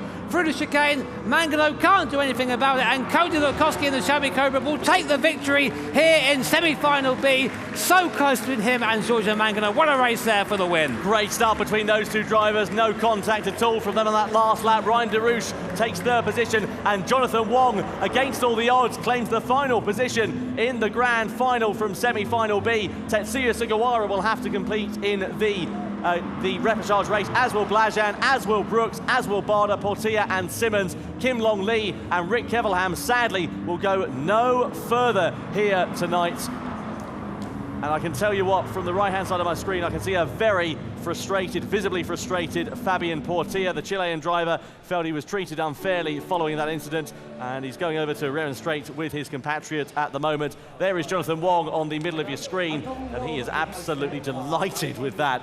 What an amazing couple of laps. It's being told on my ear that the last incident was deemed as a racing incident, so the results as they were, you saw them on the screen, will be the official results here. So really unlucky for Andrew Brooks, but all I can say is you can't go 2-1 into the last chicane. It's just not wide enough through there, and you saw the result. Yeah, absolutely right. Well, that was very exciting. Anyway, we saw a lot of sideways action over the course of that semi-final B. Let's have a look at some particular replays, shall we? This was Simmons getting it all out of shape and fishtailing his way through the right-hander, going in towards that chicane. This was a bit of contact a little bit later on, and he managed to rotate it round there as well, going through that corner as he got pushed a little bit wide. Of course, getting the car sideways there, as you can see, Lukowski going up inside the Mangano, helps rotate these cars on the softer compounder tyre, on the comfort soft tyres. And of course, these cars are not based on downforce and racing grip. Getting that rotation is very important, so very good to get the car sliding in that kind of area. Well, let's have a look at the final race results then. Lukowski, Mangano, DeRouche and Wong make it through to the grand final. Sugawara, Blajan, Brooks, Barder, Portilla and Simmons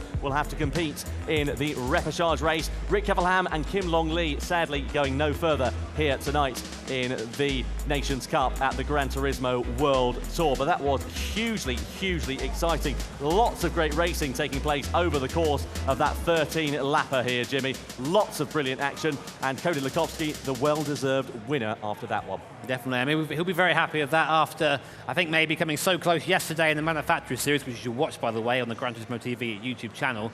And again, really one to watch out for. And you can see him having a chat there with Mick Hazal at the bottom. He seems happy with his result. I say happy, about as happy as Cody ever looks, to be honest. Yeah, he's a man of few emotions, is Cody Lukowski. Anyway, Julia is down on the field. What have you got for us there, Julia? Oh, it's really sad. Andrew's birthday. Why is? Oh, but it's not. It's not over yet, obviously. And obviously, you know, I was talking to Cody earlier about making every lap count, and my goodness, did he? Like, I mean, obviously, we went and kind of viewed a lot of the other kind of battles that were sort of further back on the track. But honestly, to keep that up from like lap 7 and like not lose your. I don't know. I don't think I have that focusing power, which is why I'm not racing. Let's be honest. So obviously, the big battle there was between Lukovsky and Mangano, and actually, we've got a little bit of a video for you, a little bit about Mangano himself.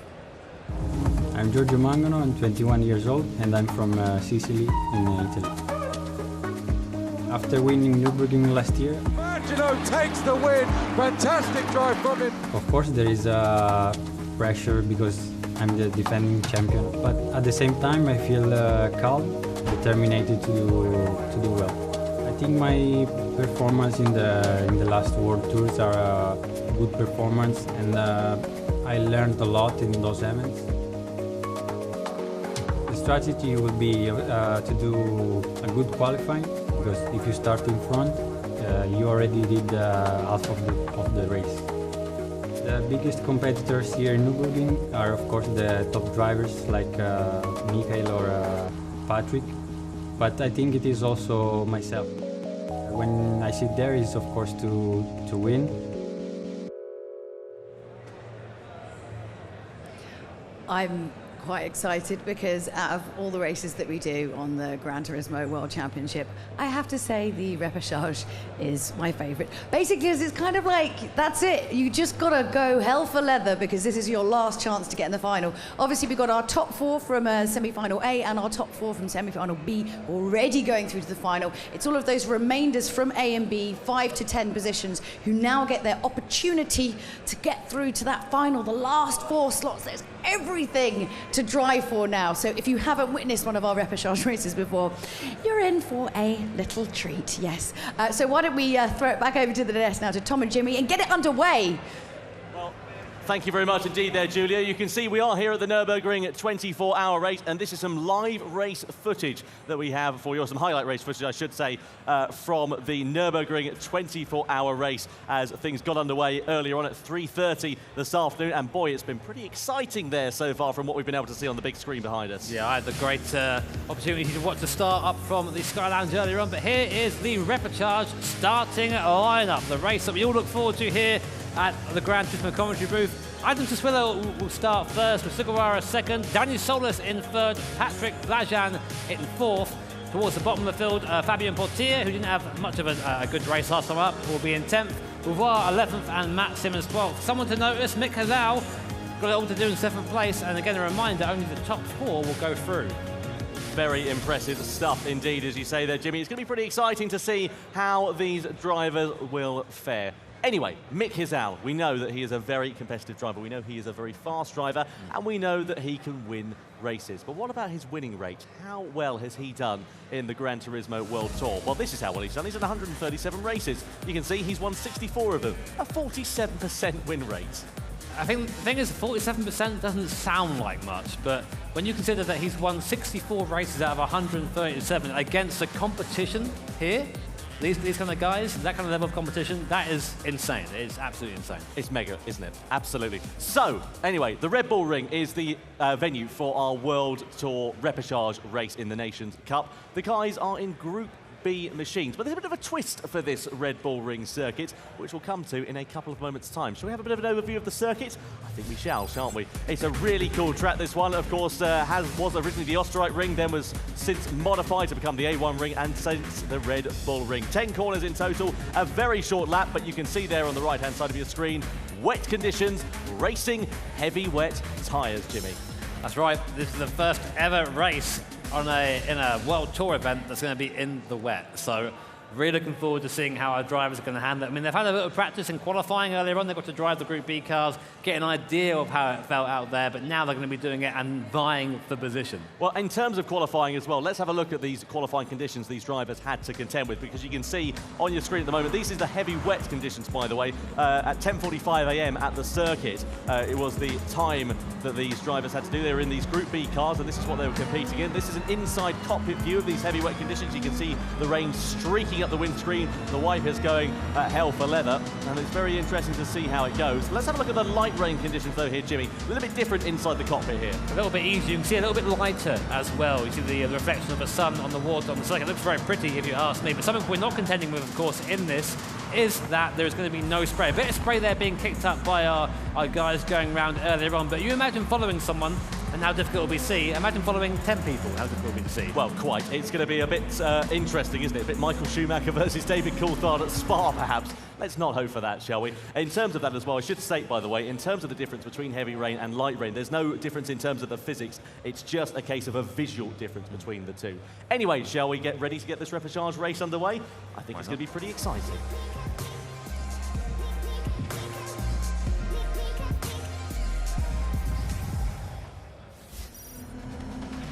The repechage race for the Nations Cup for the Gran Turismo World Tour here at the Nürburgring is about to get underway. And here is how the drivers will line up on the grid. It's Adam Sassuolo, who is on pole position in the Subaru WRX. Alongside him, Tetsuya Sugawara. And down in third position, we have a GTR Group B car. Great to see Danny Solis there in third, the American driver. A great position to start for him. Patrick Blajan in fourth position there in the NSX Group B car. And down in fifth, we have Nico Rubelar in the Ford Focus Group B rally car. Behind him, the DR Supra 86, or the DR 86, I should say, with Andrew Brooks. Then we have Mick Hazal in the Peugeot RCZ, his favourite Group B car to drive in the wet conditions, he told me earlier on. Benjamin Bader, 8th position, a bit further down than he'd like to be, as is Ryoto Kokubun in the Genesis Group B. Then rounding up the top 10 in the absolutely beautiful Audi S1 Quattro is Fabian Portilla. Not a great race him last time out. Beauvoir there in 11th place in the 8.6 car. And then down, finishing off our grid, is Matt Simmons in the Focus Group B. Now, very quickly to mention, these Group B machines, Tom, four-wheel drive, lots of power, big wings. Even round here, though, in these light rain conditions, it's going to be very tricky. It certainly is, and I should mention, by the way, they've got, of course, four-wheel drive, as you say. They've got complete free reign of the torque distribution on these cars as well, so they might not opt for a particularly rearward bias in this one. They might opt for a different one, so, of course, there'll be a little bit less sliding. So here is that Group B class we mentioned before on the side of your screen. Reinforced suspension, higher ride height, which aren't why they aren't slammed to the floor, and really they're primarily meant for dirt driving, so we whack them on a wet circuit instead. Should mention, by the way, these drivers didn't have the choice of the cars that they are driving in. That was based on where they qualified in this repechage race. So if you qualified in first, you were given the Subaru, hence why Adam Sassuolo is driving that car, and subsequently for the rest of the grid going down the order. Anyway, the repechage race for the World Tour event here at the Nürburgring in the FIA Gran Turismo Championships is about to get underway. It's Adam Sassuolo on pole position. He will lead the field over the line, and the repechage race in the Nations Cup here in Germany is underway. Who will get the lead down towards the first corner? Will we see any moves being made? They're all very close as they come darting through the spray. The headlights are on as they go hard on the brakes. Look at Danny Solis looking to the inside of Sugawara. He's side by side as well with Patrick Blajan for third position. He's not able to get ahead. Adam Sassuolo does manage to hold on to his lead as they come down the straight and head towards turn 3 for the first time. So the Briton, Sassuolo, leads the way, leads the field down towards the heavy braking zone. This is where we could see the first real moves being made between these drivers. Look at the 5th place driver of Andrew Brooks, who sends it down the inside. Very close, and Mick Hazal as well. Great moving there. He's up into 2nd position. Oh, very close. Lots of driver. Oh, he's round. He must have gone round. Yeah, it looks like he's had some kind of an instant. Sugawara coming back onto the track there as well. We didn't see what happened between Mick Hazal there, but the upshot is he's right at the back of the grid. I don't know what happened there. Mick Hazal sent it up the inside, but we'll get back to that when we know more. You see the cars all over the track just vying for position. Here's a replay of what happened to Hazal. He comes up the inside here, 7th to 2nd in a very short period of time. Oh, he's comes too late. To the inside. Oh, yeah, okay. Way too late on the brakes there. Yeah, okay, completely Mick. overcooked that, didn't he? Disappointing there, and he collided with Sugawara, and he's under investigation. Look at this, Four nearly wide. 4 wide. What a bit of racing here at the Red Bull Ring. Rubelar is into 2nd position. Then 3rd place, we've got now Andrew Brooks and Bader versus Beauvoir for 4th position. Side by side they come. Beauvoir's got the inside line. Bader's now on the outside. It is Mustang versus GT86. Bader still with the outside line into the final corner. They're going hell for leather at the moment. And don't forget, this is for the final spot in the grand final here tonight. That's right, of course. It's now a fight for survival. Do not expect any punches to be pulled as we finish the first lap here. 7 to go. Sassuolo still leads a healthy gap now of 3 seconds to the guys behind.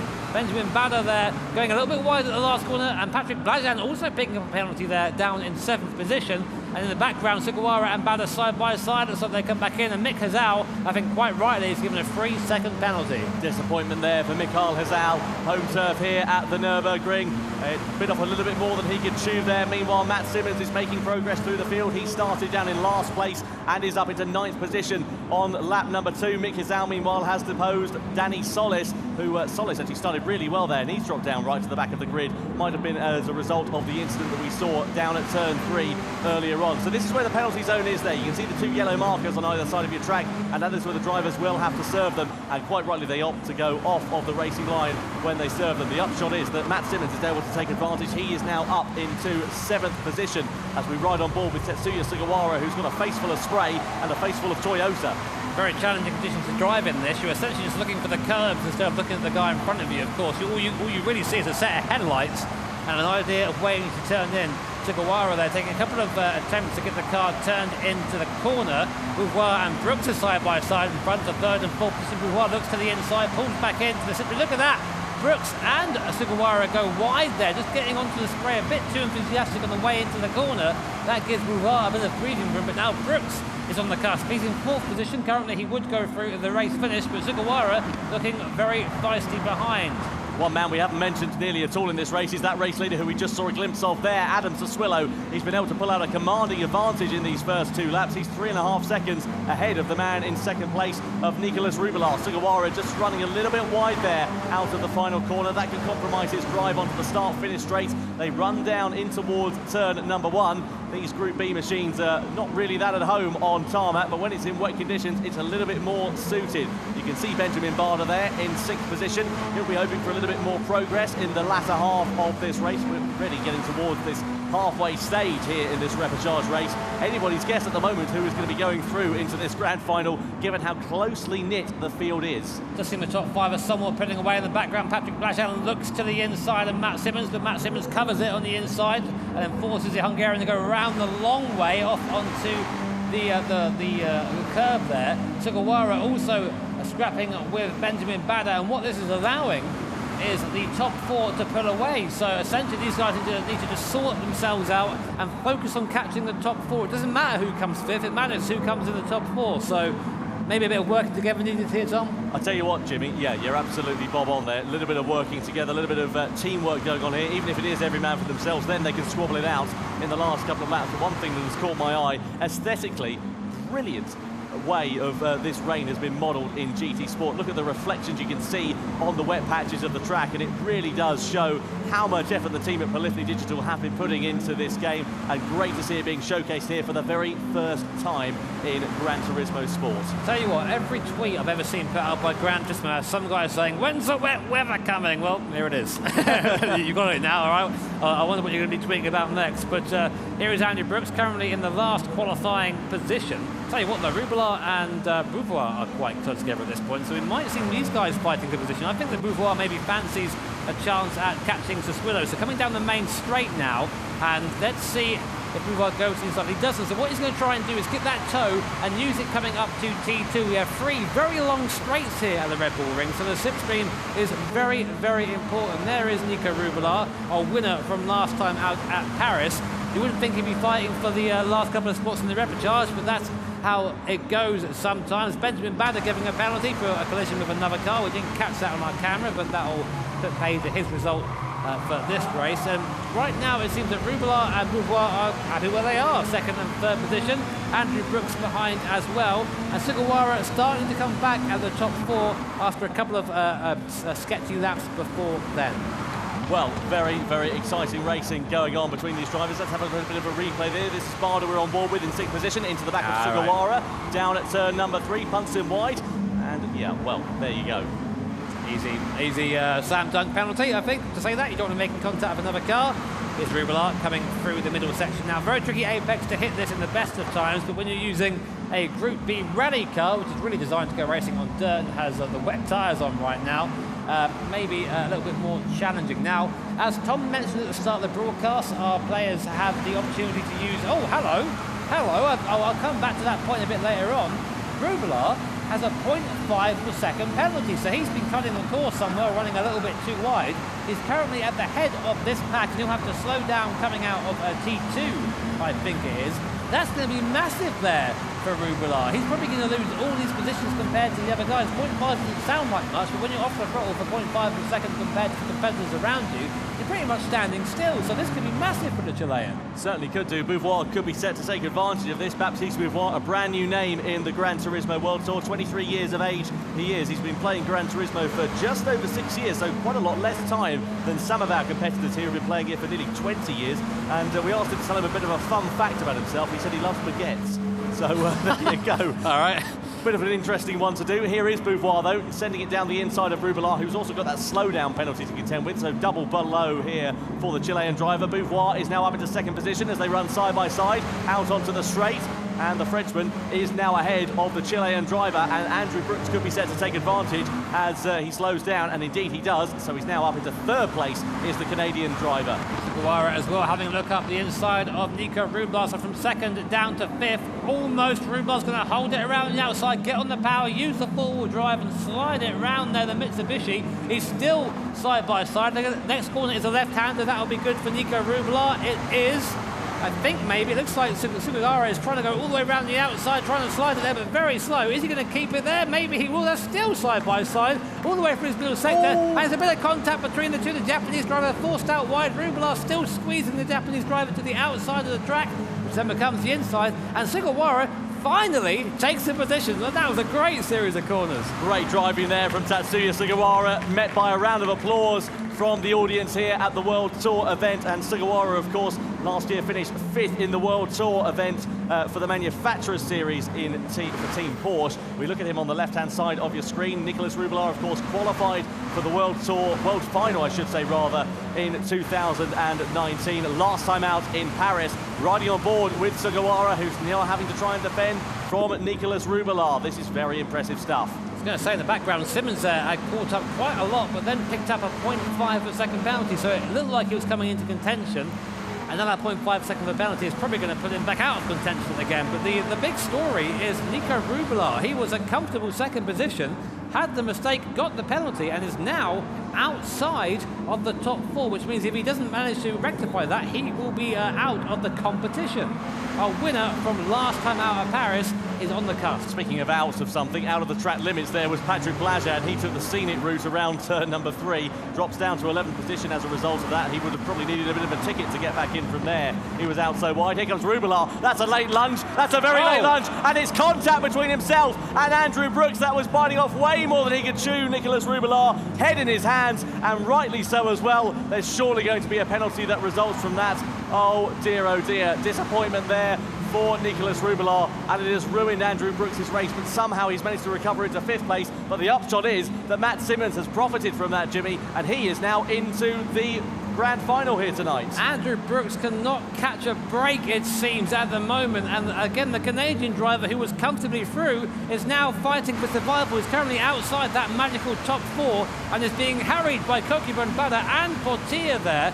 And Brooks must be so frustrated with that. I can't even imagine what's going through his head right now. But as you said, Tom, Matt Simmons, from relatively nowhere, is now inside the top 4, has a chance of going through to the final. This Repechage race just keeps throwing stuff at us. It really does, and that is exactly what we love about the Repechage race, is the unpredictability that it springs up. It is every man or woman for themselves. Here is Portier running side by side nearly with Benjamin Bada. He ducks back into the slipstream as they go down towards the first corner, but Andrew Brooks still leads that charge. As you can see, Kokiban being pushed wide there by Benjamin Bada, and Fabien Portier now running side by side. So Kokiban with a loss of drive going onto this straight, that surely is going to compromise his run down towards turn 3, but the Audi Quattro of Portier cannot find a way past as things stand. Going onto the brakes though into turn number 3, he might be able to invent something.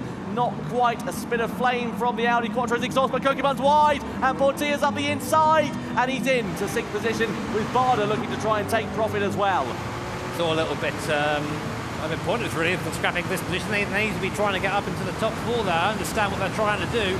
They're saying, well, I'm faster, let me through, but they keep swapping positions like this. It's just going to hold them up. And there goes Brooks wide again, and Portier looks up the inside now, and Kokiban goes off into the gravel, slows himself right down. Benjamin Bada now back up to 7th place. Rubelar there in the background trying to recover, from the incident there with Brooks. Portilla looking up the inside of, that was Brooks in the foreground. And meanwhile, Matt Simmons and Sugawara are back together on circuit. And Matt Simmons having a great race, Tom. This is really good stuff from Matt Simmons. I'll tell you what, considering, let's not forget, he started last on the grid, down in 12th position. It is going to be an event to write home about for him. On the other side of the coin, it's been disappointing for Mikhail Hazal. He's down in 12th and plumb last position, will not be progressing through into the grand final unless a minor miracle happens here in GT Sport. Rubilar and Kokibun are still squabbling for 8th position in this race. You can see Sugawara there in 3rd place as Simmons is very close behind now. We're going on to the final lap of racing here at the Repechage race for the Nations Cup. Is Matt Simmons going to think about a move down to the first corner? He backs out of it and he's going to bide his time. Sensible. Easy, boys. You know, you're at the moment, you're all going through to the final. I know you might fancy a bit of a better position in the final in terms of grid position, but there's no point risking it all now. There's a 5-second gap between Matt Simmons and Benjamin Butter at the moment, so there shouldn't be too much issue there. All you've got to do is drive around nice and clean. That should be your spot in the final confirmed. Kokibun with the time penalty that he's been awarded there in 9th position. Didn't quite see what that was for. Regardless, probably exceeding track limits, I'd imagine. Look at Brooks going tumbling down the order. Something's happened here to Andrew Brooks. He's now down into 10th position, and Rubilar is fighting with Benjamin Barder. Andrew Brooks, well, it's been a birthday to forget for him so far here tonight. Disappointment there for the Canadian driver. Sugawara and Matt Simmons still squabbling for this final spot on the podium. They're still both making it through to the grand final here tonight, but this will count towards their grid position. Let's not forget, you can see Portilla being given a warning for colliding with another car during this race as well. We didn't see what happened there, but presumably that might have been something to do with Andrew Brooks. Yeah, that was with Brooks, I think. So nothing going from there, but we'll come back to that now. Meanwhile, I think we should say this has been an absolutely dominant performance from Adam Sassuillo. Head of the field, 4 seconds over anybody else. Sugawara and Matt Simmons are still going to fight down to the line, but I think it's going to be Sugawara who will eventually take 3rd place. Here comes round the last corner. Adam Sassuillo goes through to the finals here at the Nürburgring. A great race there from the British driver. It'll be Boulevard that comes home in 2nd, Sugawara in 3rd, and Matt Simmons from last will go through to the final in 4th position. That is so impressive from the Australian diver. Patrick Blajan sadly misses out, as does Fabien Portilla, Nicolas Rubilar, Benjamin Barder, Ryoto Kokibun. Races to forget for those drivers. They were too busy squabbling amongst one another, and Mikhail Hazal there drifting his way through the final corner. Well, he's got to have a bit of fun with it, let's not forget. Over the line he comes, down in 10th position. Danny Solis, well, sadly, there isn't a lot of solace he can take from 11th position at the checkered flag. And the man who finished down in 12th place, Andrew Brooks, luckless after that event. Disappointment there for the Canadian driver. Elation on the other side of the coin, though, for that man there, Adam Sassuillo. Very impressive performance from the British driver. So then, let's go over then to Matt Simmons. Jimmy's going to be having a word with the man who's through to the final. Hear anything? There we go. Oh, hello, Matt. I think we have you in the headset. Mate, fantastic race. I mean, did you expect to be going through when you at the start of the Repechage? No. With that level of competition, didn't expect anything really. So, yeah, we expected the raid to be pretty crazy, which it proved to be, especially on the opening lap. So just tried to maximise the opportunities really, and so did looks like Beauvoir as well. He started 11th and went up to 2nd. So yeah, it was always going to be chaotic, and I'm just absolutely stoked. I'm pretty shocked to get through to the final. I didn't think that was going to happen. You've got to hold off on that beer now, haven't you? But one question I wanted to ask, of course, you have been part of the first ever World Tour wet race in Gran Turismo. You did some qualifying earlier on. How's it compared to racing in the wet? I mean, it looks pretty slidey. Yeah, it's interesting. It's something we haven't done in a while. Obviously, it was on GT6, but we're all pretty excited to have a run at it. And yeah, it was awesome. It was obviously provided some chaotic racing, and the qualifying was really close. So we're looking forward to getting it later on in the update so we can play more at home and play with our mates as well. It'll be good. Well, thank you so much for that, Matt. Again, a massive congratulations for making it through to the final, and best of luck. Cheers, guys. Thank you. Well, that was very nice then, wasn't it, to hear from Matt Simmons. A very impressive performance. That I don't think we can overstate that enough, really, more than anything. So impressive from the back of the grid in that Repechage race. And that is exactly why there is a certain element of luck and also skill that comes into racing here in GT Sports. Definitely. I mean, wet racing is all about car control. So here's some replays Here is Sugawara and Andrew Brooks going wide there, not really mastering that wet weather car control we just mentioned, and very easy to do that here, especially if you're trying to drive the car hard. Here is Benjamin Bader, contact with Sugawara. He then received a penalty for that, as expected. Here was Rubler. Here's probably the instant of the race. Andrew Brooks, who was just minding his own business in third position, ejected from the circuit by the Chilean driver. You see he goes over, says sorry, but you can see the reaction there on Brooks' face. Yeah, disappointment there from Nicolas Rubler, disappointment for Andrew Brooks. Let's have a look at some standings then, shall we, after that race, and see who lines up where and who's progressing through and who we're saying goodbye to tonight. Sassuolo, Beauvoir, Sugawara and Matt Simmons progress through to the grand final here tonight. Blajan, Portilla, Rubler, Barda, Kokiban, Hizal, Danny Solis and Andrew Brooks do not make the cut. They are not going through any further here tonight in the Nations Cup for the World Tour 2 event. Anyway, it's been a bit of an interesting weekend for Mick Hizal here in the FIA GTC World Tour, and a disappointing end to his weekend as well here tonight in the Nations Cup. Julia has found the German driver to try and find out what his thoughts are. Hey Mick, how you doing? I mean, I bumped into you in the elevator earlier on the way to lunch, and you were sort of saying that you weren't super excited about your initial kind of car choice, and then I was like, cool, okay, you've got like different car, like going to the Repechage, but what happened? Well, where shall I start with? It all started with the semi-final race, basically, where I was having one of or maybe the worst car, basically. So with that, I kind of like tried to secure myself for the final race, but it was almost impossible to really defend my position there. So instead, I had to go do the repechage race in the end. But unfortunately, I overbooked the braking zone at the end of the first second. Unfortunately, I hit Sugawara's zone in the end. I want to still say I want to apologize to him too, because I didn't want to do this. Afterwards, like, I was struggling down all the places, getting the time penalty, and once I managed to close up the group, I also saw that Daniel was kind of like driving alone on his own, so I kind of like wanted to join him too, kind of like having fun, and in the end we were kind of like trying to do some drift sessions there. So. Oh man, I mean, it seems like obviously the wetness on the track as well, and the visibility played a huge factor. And it seemed normally with the repechage, everyone's quite aggressive, but it just kind of seemed like a little bit more unlucky this time around. Maybe both, because the repechage race is the last opportunity where we can secure our final spot for the final race, basically. So, I think we also saw some of the other incidents there with Nicolas and Andrew Brooks, unfortunately. So I think that shows that everyone is trying hard to secure their spot for the final race. But yeah, it just happened. I mean, one of the things, obviously, like, it's one thing playing GT at home, it's something else playing it on a stage here, and one thing that certainly comes in as a factor is pressure. Now it is time for our second place finisher from Germany, Michael Hizal. In Paris, this was basically the first live event for me where I changed my mood. To really try, and always had in my mind that I have to win this competition in the end. It's this track we were racing back then, Autopolis. It was a very technical track where overtaking was simply impossible. Mick Hizal, his second place might be under threat here. The reason why I did that mistake was maybe pressure, because I was so close of winning the whole competition in the end. I wasn't having the pressure of Rubula. I was kind of like having the pressure of really wanting to win the whole competition in the end. Sorry. No, just do it, man. It's music.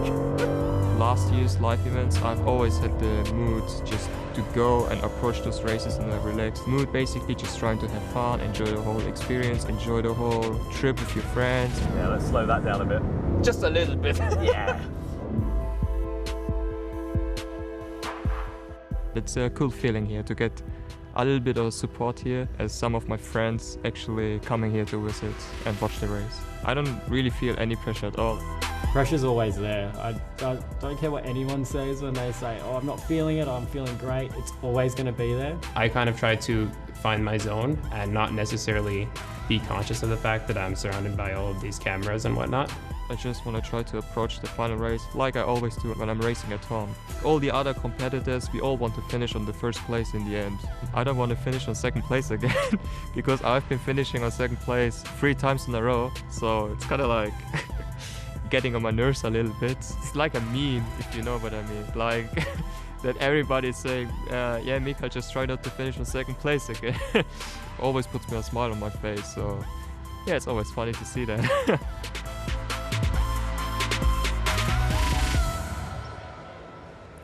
I'm just a bit sad that I didn't get to drive around in a car. Where's my invitation to get in a car, eh? Come on now. So you guys have been tweeting in. We've got the red line racer says, I believe that the Western Hemisphere will continue their dominance, but I truly believe a North American will take their turn at the throne today. This is in answer to our question earlier, will the South Americans keep their dominance? So Ert Bellin says, I think it will be a home turf win for Hizal. Never count out the German cookie monster. He does love his cookies, it has to be said. And now we are just in time to go into the final race of today for the Nations Cup. I'm going to stop talking and chuck it over to Tom and Jimmy to get this underway. Are we excited?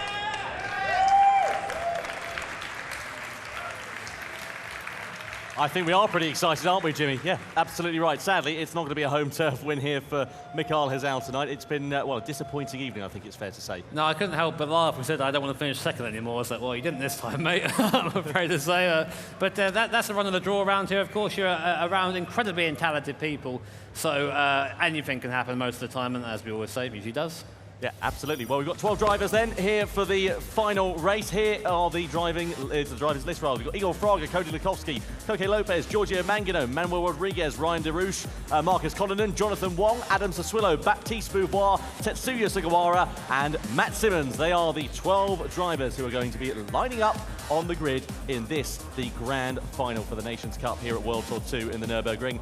And just a reminder as well, the winner of this race qualifies for our world final event later this year.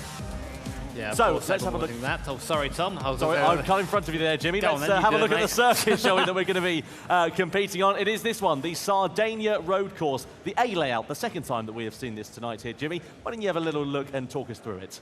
Yeah, of course, very fast-flowing circuit. This again, another circuit of two halves. A lot of it is a racetrack. Half is a racetrack, and half is effectively a street circuit. So very tight and twisty in some areas, but then quite open in others. You see elevation changes there on your screen, about 36 metres between the top and the bottom, and as we said before, a fictional circuit, so you won't find this in the real life no matter how hard you try. And here are the race details. Our drivers will be driving the Red Bull X 2019 competition. We've seen that a couple of times over previous events. 20 laps around here. Tyre selection being all three of the racing compounds, with all of them needing to be used over the course of this race. So speaking of tyres, let's have a look, shall we, at the strategy for them. Racing soft, you can get about 5 laps out of them on average. You've got racing medium, 7-lap duration, but it's about half a second a lap slower than the soft compound of tyres. And the racing hard, the slowest compound of tyres, but the longest in duration you can get out of it, 1.4 seconds on average a lap slower than the soft compound of tyres. And the fuel consumption as well. You've got 20 laps here, a tank capacity of 100 litres. You can get about 13 to 15 laps in these Red Bull X 2019 cars. Refueling of 3 litres per second, and a refuel of up to 40 litres is needed at the pit stop during the race. So it is going to be very interesting to see what different strategies the drivers will do. They can start on any compound of tyres that they like, Jimmy. So let's see what will happen. What do you reckon? What would your tactics be going into this one? Oh man, you put me on the spot now, Tom.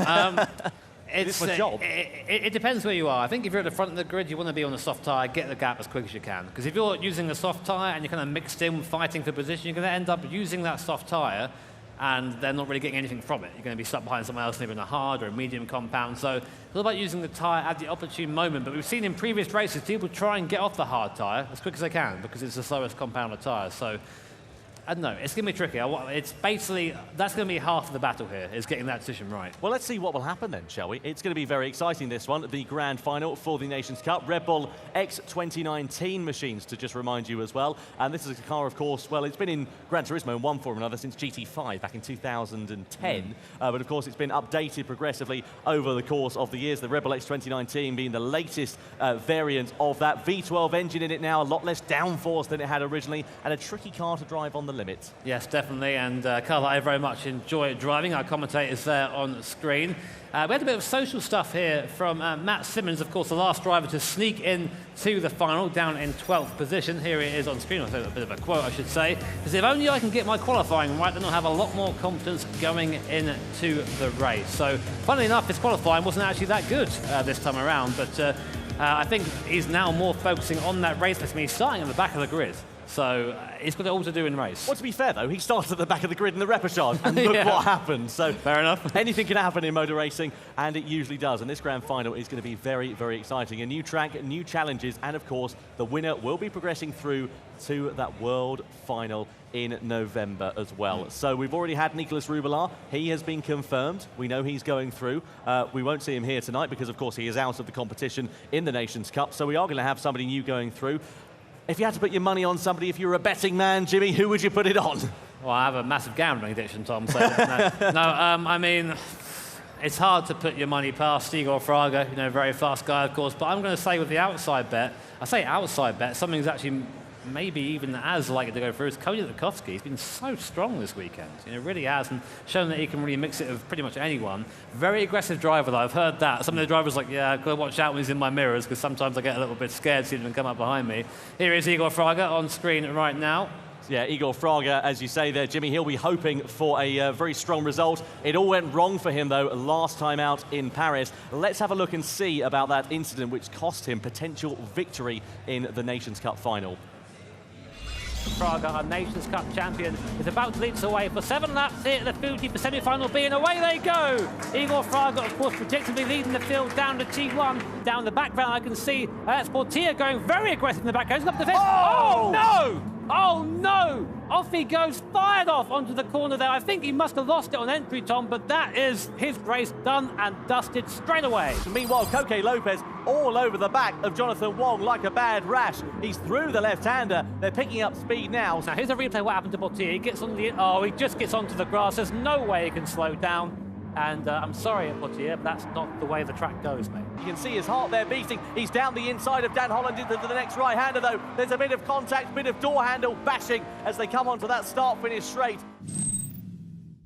It's a GT, it's Salazar there going past Martin Grady in the BMW M4. That Ford GT very fast in a straight line. He's got the inside as well. He might have a look at Holland on the inside. Holland sees him a bit too late, comes across in the, the massive, and wow, Carrazza there caught napping. Both Salazar and Holland go by. I think Carrazza was admiring the scenery. Martin Grady we ride on board with now. We can see him to the left. Carrazza immediately fights back on Grady. He gets through. Dan Holland goes wide. They're side by side nearly between Carrazza and Dan Holland here. Grady trying to pick up the pieces where others are faltering. He's in the BMW. He's on the inside of the Brazilian. They're going through the right-hander. They're going to flick it left, though, very shortly indeed. Oh, very closely done they go. Carrazza has the inside line. He holds firm. He holds position. Pierre Lenoir, though, says, thank you very much. I'll take a position off you there, Martin Grady. Not really a place to overtake here. He's going to look anyway at his countryman. And there goes Lenoir. He gets it all kinds of wrong. Punts Daniel Holland wide, he goes off the circuit, and now it's all mixed match through here. Looking at Lenoir in the background, he's trying to squeeze through. He's now up into 8th position and looking up the inside of Lenoir. Swillow gets an absolutely cracking exit out of there, and now he's in the slipstream of Martin Grady. Now he's alongside Dan Holland. He's going to try and pick off 2 at 1 here, there he goes. Yeah, there he goes. Look at the power here from the DB11. Driving past Martin Grady. He can't do anything about it. He's just been had on both sides by Holland and Swillow.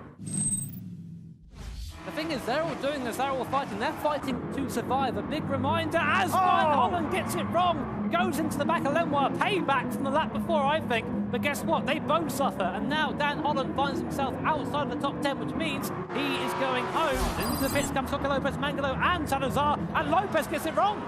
Oh, he does, yeah, you're absolutely right there, Jimmy. Igor Fraga is into the pits, the race leader now. So Jonathan Wong takes over at the front. Igor Fraga in the Lamborghini Huracan. Fraga go from soft to soft? He has. I'm just trying to think about that actually. I can't remember what compound of tyres he started. He was on the soft tyres, so he would have gone soft to soft. So if that is how it is, then Fraga is going to be getting a penalty. We'll wait for that. We'll see what we get any confirmation on our end there. But that's how it looks on our screens right now. That could be absolute disaster there. And here they are, a great view from his 40T looking at the front left tyres. He goes up the inside of Mangalo, takes the place nice and cleanly, covers him across to the left-hander. Salazar in that 40T, absolutely hustling around the Fuji circuit. Salazar darts to the inside of the final turn. They run side by side. Salazar using all of the curb and some that he shouldn't really be there as well. Meanwhile, Igor Fraga, he's in the pits again, Jimmy. This is absolute disaster for the Brazilian. He comes in, He's going on to the medium penalty, medium tyres, sorry, but if he didn't change his tyres, he'd have been given a 20-second penalty there as well. So he goes from softs over to mediums, but he's made 2 pit stops. Oh, I can't believe it. Absolute disaster for our Nations Cup champion of last year. So now Igor Fraga, his goal is to try and finish 10th or above if he wants to go through to the repechage. That means this man, Jonathan Wong, is in the lead. But look in the background, Giorgio Mangano, Lopez and Salazar are breathing down the neck. Putting on to the back, a relatively low heart rate compared to what we're used to seeing here, about 130 BPMs in the bottom left there, and dives up the inside of Lopez. I don't think Lopez expected that. I certainly did. Karatsa up into 4th. Oh, hang on a second. So Karatsa goes into the pit lane there, but Karatsa has already made a pit stop. Why is he going from soft to mediums? He doesn't need to make another pit stop. Maybe. Same issue as Fraga. We'll have to get clarification to that. Some of the drivers making these basic mistakes and it's costing them dearly. But look who's behind, Igor Fraga, and Igor is going to waste absolutely no time in dispatching Martin Brady. Through he goes in the Lamborghini now, and now onto the tail of Gatlam Law. But Fraga on a charge straight away to the right, using that traction from the four-wheel drive car club alongside the SLR McLaren. But who has the grunt in a straight line? Looks neck and neck, Tom. Yeah, it's very close. They're running side by side down the start-finish straight, coming on to the final lap. Igor Fraga, cool as a cucumber, slight look over to his right-hand side there, just making sure there's nobody else trying to attack him. They're still running side by side down towards the first corner. Igor Fraga has gone from 9th to 5th position in the space of 3 laps. That is incredible progress after a strategy mistake. Jonathan Wong, a flash of the lights, and victory in semi-final B here at the Fuji Speedway. Carlos Salazar in the 4GT comes home in 2nd position, Mangano in 3rd, Coque Lopez, the last of the drivers, making it through to the grand final here this afternoon. Igor Fraga, best of the rest, in 5th position. So then just a reminder of Igor Fraga and his mistake back in Paris. There he is practicing at the moment. But of course, let's go back to what's happened today in our semi-finals. This Igor Fraga and Coque Lopez earlier on having a big old scrap. That actually ended in a penalty for Igor Fraga, a little bit too enthusiastic against the Spaniard there, but that fight would continue all the way to the end of the race here at the Nürburgring GP circuit. See, there is the penalty I mentioned. Lopez goes through on the outside, nice and easy, and Fraga was actually quite lucky to be able to defend from Connaughton there, as he was close by as well. Here was the move for the race lead, and that's how they would stay. Fraga used the grunt of the Audi TT, went around the outside of Lopez, and that was it, done deal. Coque Lopez had no response to that, came across the line, and that was his win. Very impressive stuff there from Igor Fraga. You can see him there congratulating Coque Lopez. And he is going to be taking part, of course, in this final here tonight. So then, Jimmy, final predictions as we get ready to get this grand final underway. A couple of drivers to watch, I'd say. I don't want to say here's one driver who I think is going to take it. I think a couple of drivers to watch, of course, Fraga, Lukowski, and I'm going to say Mangano. Ooh, interesting. I like that because we've seen Mangano and we know he can be competitive. Look back to this time here last year at the first World Tour event. But can he do it? Can he string it together? Can he hold on to the pressure? We'll see. I mean, the Italian driver, we know he can drive well, and there he is on your screen. I'm just getting a little bit of practice in, although that's the wall there, George. You don't want to be going into that, mate. No, you certainly do not. So, the grand final. Just to remind you once again, the Sardinia road track, the A layout, the circuit we used earlier on today, let's not forget.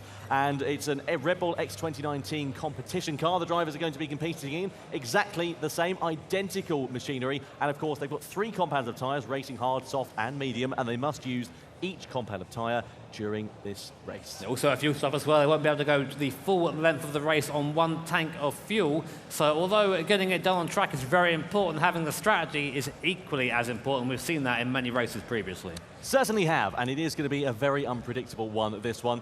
Let's wait and see what will happen over the course of this one.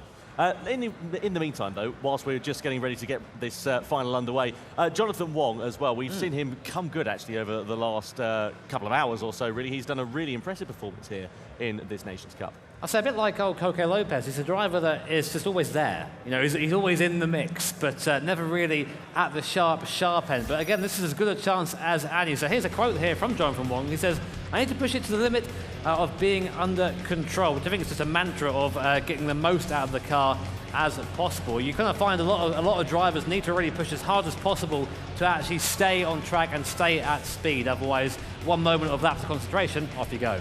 So then, let's get the grand final for the Nations Cup underway here at the Nürburgring.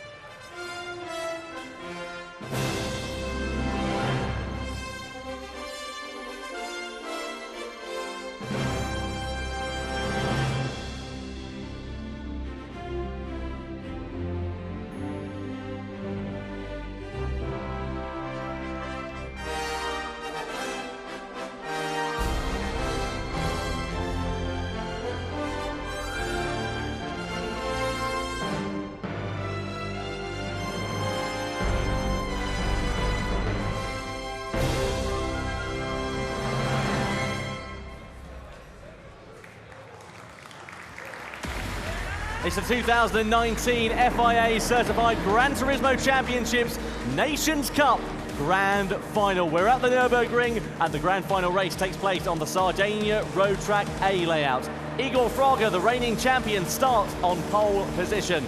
Alongside him on the front row is Cody Lukowski. And down in third position behind Cody Lukowski is Coque Lopez, a favourite going into this. Can he convert that third position and take a first Nations Cup win? Giorgio Mangalo in fourth, winner here last year at the Nordschleife. Can he repeat that? Manuel Rodriguez wasn't actually here in the final last year, got knocked out earlier on. Great to see him go one better. Brian de Rouche there in sixth position in the French livery 2019. Then is Cronin in seventh, the Finn returning again for a second time here at the Nürburgring. Jonathan Wong, who we mentioned before at the start of the show, one to look out for definitely. Adam Siswillo first in our repechage, the only British driver in the final. Then in 10th is Beauvoir, he's second in our repechage event, starting down in 10th position. Then Sugawara, the Japanese driver, what can he do from 11th on the grid? And then, seeking in at the last moment, Matt Simmons in 12th. Let's see what the Australian driver can do. Going to be very exciting, this one. Rolling start for these drivers. 20 laps to remind you at this Sardinia road course. Racing hard, medium and soft compound of tyres available. They must use each compound of tyre once over the course of this one. And Igor Fraga going bold early there, Jimmy. He's gone the soft compound of tyres here. I think of the rare me calling the right strategy there. I think Igor, what he's going to try and do is get up early on that soft compound of tyre and try and put away. So Group X vehicles, this car falls into extreme vehicles, otherwise known as prototypes. They don't fit in any other racing category, so we created one. So there you go. That's how we got around that. That's where the X 2019 fits in. Anyway, coming around the last corner now. More of a kink, really, this one in the racing trim. You see how close they are now under the rolling start. We shoved it all a bit close together to make it a bit more interesting coming down to T1. Fraga will lead off, but it will be a slipstream battle down to the first corner. Look how close they all are with this new system. It's great to see. Just waiting for the countdown now. And here it is, 3, 2, 1. And we are going for the grand final here at the Nürburgring World Tour 2. Igor Fraga leads us down to the first corner. And Lopez already ahead of Cody Lukowski. A great move there in the slipstream of Igor Fraga. And Coque Lopez, a great move there, already up to second in the background. Ryan de Rouge looking around the outside of Lukowski as well. Mangalo on the inside and push wide. Adam Siswillo, what a terrible start for the Brit. Already down to the bottom of the order. Disappointment there for Adam Siswillo. He'll be ruining that. Meanwhile, Beauvoir versus Jonathan Wong for 7th position. Beauvoir looking up the inside of the Hong Kong driver. He manages to get the position ahead as Lukowski is piling the pressure onto the Spaniard of Coque Lopez. And this is very exciting indeed. Already Igor Fraga is trying to pull out a gap. He's 0.8 of a second up the road from Coque Lopez. You'd expect that to be the case though. He's on the softer compound of tyres like the Spaniard, and those two will have a good pace advantage over the rest of the field as things stand at the moment. So let's see what will happen over the course of this one. Let's see what strategies will take place. Of course, Fraga and Lopez will have to pit in the earlier stages of this race, and they'll have to do the medium and hard compound stints in the latter half, which means they'll be slower towards the end of the race. So Jonathan Wong has just got past Beauvoir there. Matt Simmons already up into 9th position from last, so doing a bit of a repeat from what we saw in the Repechage event. Now, we know that Igor Fraga likes these high downforce cars. I think it's his preference, really. He drives Formula 3 cars in real life, so you can see how that kind of translates there a little bit. But as you can see right now, really just putting the gap 2 seconds already to Coque Lopez before we even got past the start-finish line. There it is, on to lap 2. Cody Lukowski on the medium compound of tyres, going to kind of be in the no man's land for now. And there's a reminder of the tyre strategy if you didn't catch it at the start of the race. We think that the hard tyre is about 1.5 seconds a lap slower than the soft, with the medium tyre being somewhere in between, about 0.5 a second lap slower. And of course, all lasting different durations based on their compound. Here's a replay, John. Yep, down in towards the left-hander we go, and you can see a bit of contact there taking place. Matt Simmons, Jonathan Wong involved in that incident there, and resulting in Jonathan Wong losing a few positions. Manuel Rodriguez also in and amongst the mix. There is Igor Fraga. You can see the race leader as things stand. Good start also from Tetsuya Sugawara. He's now managed to get ahead of Manuel Rodriguez on the opening lap, and he's up into 6th position here on lap number 2. And Beauvoir actually deemed to be at fault for that penalty, so he's been given a 3-second slowdown penalty for that collision, and subsequently he will have to slow down, of course, 3 seconds when he enters that penalty zone. Fraga leads the way though. Good race from him so far, doing exactly what he needs to do, pulling out that advantage over Coque Lopez. Now just over 3 seconds to the Spaniard. I mean, this is just raw pace from Igor Fraga right now. That's 3 seconds on track alone, essentially. They've not been fighting. Lopez was right up behind Fraga at T1, and the Brazilian driver has just pulled away. He's absolutely showing his dominance in these downforce machines. The X2019 car, of course, the car you're seeing on your screen right now, powered by a V12 engine, which is why it has almost like a shrill to it when it goes by. Also with a bit of a different rear aero to what we're used to with the Red Bull X2019. A little bit less aero at the back, so a bit more slippy, a bit more of a challenge for our drivers. So interestingly, in the background here, Sugawara and Derouche are side by side. Sugawara has the inside line, he'll take the position, and up goes Sugawara into 5th. A great move by him. Very nice indeed from Sugawara. He's on the medium compound tyre, so a faster compound than Derouche, who is on the harder compound, let's not forget. So there is a bit of a pace advantage there, and Sugawara should, of course, be quicker on that compound of tyre in the early stages of this race. So Derouche there in 6th place, Rodriguez in 7th, Jonathan Wong in 8th. You're looking at Sugawara and Derouche on the left-hand side of your screen. Don't forget, of course, Sugawara finished 3rd in the repechage, whilst Ryan Derouche finished 3rd in semi-final B. That is how they got on the road to the grand final here tonight. So interestingly, Giorgio Mangano is only about 1.5 seconds behind Cody Lukowski on that hard compound of tyre. So Mangano right now is your lead hard tyre runner. So that's something to keep an eye out for, because right now he's getting that hard compound out of the way, so he hasn't got to deal with it later on in the race. And hopefully he'll have either the soft or medium and be able to get back onto Igor Fraga or Coque Lopez, who are using their soft tyre early to try and build a gap. So through the right-hander we go, then through the left, very, very fast over the course of this lap. Let's see what will happen as they go down in towards the left-hander. We're still riding on board with Sugawara. He's doing a good job there so far, running a little bit wide there out of the left-hander, going on towards the start-finish straight, but the Japanese driver pulling out that advantage over Ryan Derouche. Of course, that tyre compound advantage being probably the main reason for that at the moment. Can you catch up with Giorgio Mangano? That's the question. Again, Cody Lukowski not really able to pull away from Giorgio Mangano. The gap, if anything, is actually coming down. Speaking of gaps coming down, Igor Fraga lost about a second that lap to Coque Lopez. Wonder what happened there. Yeah, disappointment there, as you say. So let's keep an eye out and see what happened. Maybe we're going to replay of him running wide or having some kind of an incident. Here is Jonathan Wong, 8th position for him on the road so far, just behind Manuel Rodriguez. Wong, of course, on the medium compound of tyres, so should be faster than Rodriguez at this early stage of the race. And let's see what will happen over the course of this one. A little bit further back there, you can see 2 blue livery cars, Marcus Cullinan and Matt Simmons. Riding on board though in the cockpit with Jonathan Wong he's now in the slipstream of Manuel Rodriguez, so he will have that pace advantage, as we said, on this medium compound of tyres. Be interesting to see when they decide to pit over the course of this race. Just going through the left-hander, going down hard on the brakes into the left-hander, side by side they come, up the inside for Jonathan Wong, and 7th position as well. Great move, dive to the inside right at the last second, didn't even give Manny a chance to defend that. Up 7th goes Jonathan Wong, great move there by the man from Hong Kong, as we like to say. So, here we are then, Jonathan Wong 7th, Derouche in front in 6th position, but Derouche does have the tyre disadvantage. Jonathan Wong has the medium compound tyre. Oh, getting it sideways there, so definitely you can't accuse him of not trying, the man from Hong Kong. But can you catch up with Ryan Derouche before we get to the first set of pit stops? Here's Igor Fraga. So here's what we think happened here, where he lost about a second. Coming through the left-hander, just tipped a barrier on the inside. That shows you how close he was getting here. And also goes back to the point we were making about this track being kind of half a street circuit. Very easy just to drive into the barrier if you aren't careful. Yep, certainly so. And, well, Igor Fraga doing exactly that. So he'll be wanting to have a bit more of a consistent run in the mid to late stages of this race. Here is Sugawara then, just behind Giorgio Mangano. Sugawara Sugawara on the medium compound of tyres, Mangano on the harder compound of tyres, so of course he'll be a little bit slower at this stage in the race, as is to be expected. Regardless though, doing a good job of defending so far is Mangano, but Sugawara hasn't put up much of a real threat as things stand at the moment. Coming over the brow of the hill we go, then in towards the fast left-handed kink, and then we go hard on the brakes. This is a very prime overtaking opportunity at this circuit if you're close enough to the drivers behind. Meanwhile, Manuel Rodriguez just listening out there to Jonathan Wong by the looks of things, so the Spanish driver dropping back quite significantly now by 1.9 seconds. Disappointment there for the Spaniard. He would have been hoping for a little bit more in these early stages.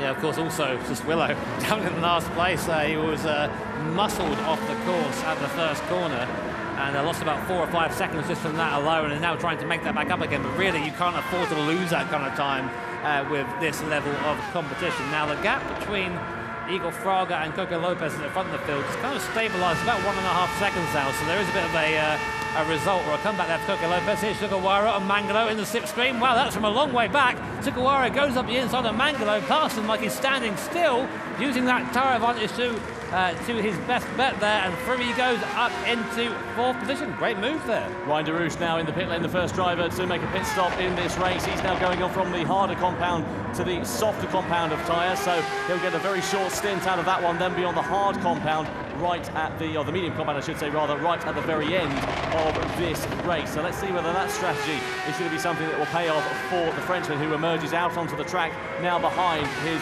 fellow countrymen.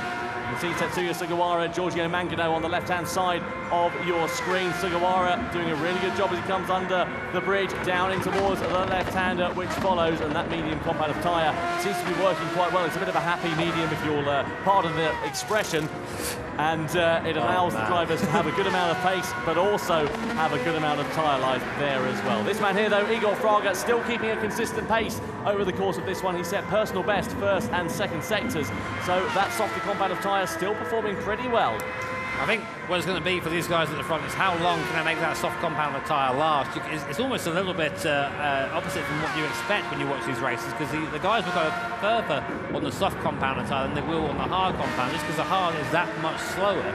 I think if the race distance was longer, the hard tyre would probably be more of an option for a lot of drivers, but it's actually important they get out there and just have the laps in there. You can see in the bottom left-hand corner, Portuguese commentators. Great to have them here. Again, we have 7 languages in total commentating on this race, so really it is available to everyone to watch if you're interested in tuning in to esports. You should be, because this stuff is fantastic. It really is, and Igor Fraga, a lot of hometown support, a little bit sideways there though, so maybe that softer compound of tyre just starting to get a little bit more on the edge. As Adam Sassuillo is in the pit lane now as well. He goes from the harder compound to the medium compound of tyres. His first pit stop is made. He now emerges in last position in this race. I tell you what, I absolutely adore the sound that this Red Bull X2019 makes as well. The V12 engine popping and banging on the overrun as they slow down and shift down that gearbox. Yeah, definitely. It's one of the most noticeable cars in the game. I think it's very fair to say that. Fraga will come around the last real corner, I'd like to say, a bit of a hairpin before coming to the kink at on the final straight. Now, will he peel into the pits? How much longer can these guys make the soft tyres last? Coco Lopez still there in the background, there or thereabouts, and there we go. Soon to say it, Fraga ducks into the pit lane with a soft tyre. Will Lopez is going to go round again. That's really interesting. Now, I wonder if Lopez can make that soft tyre last and get the lap time out of it, or will Igor Fraga get the undercut on the medium compounded tyre and even take a bit more of a gap out of the Spaniard behind? So even more pit stops going on. Giorgio Mangano in for the medium tyre.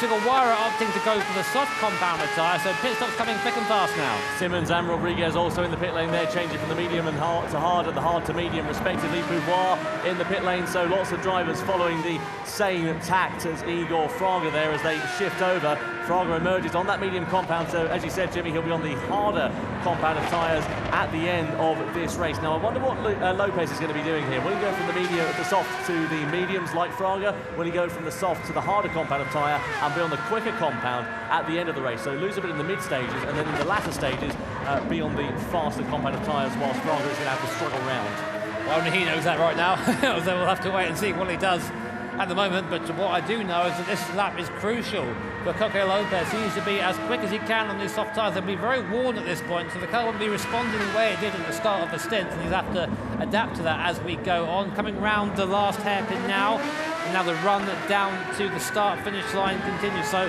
what we'll like to see here is him pit in, come in for a new set of tyres. What will they be? Will they be the medium tyres like Fraga, or will they be the hard? Here he comes into the pit lane. Coca Lopez, what will he do?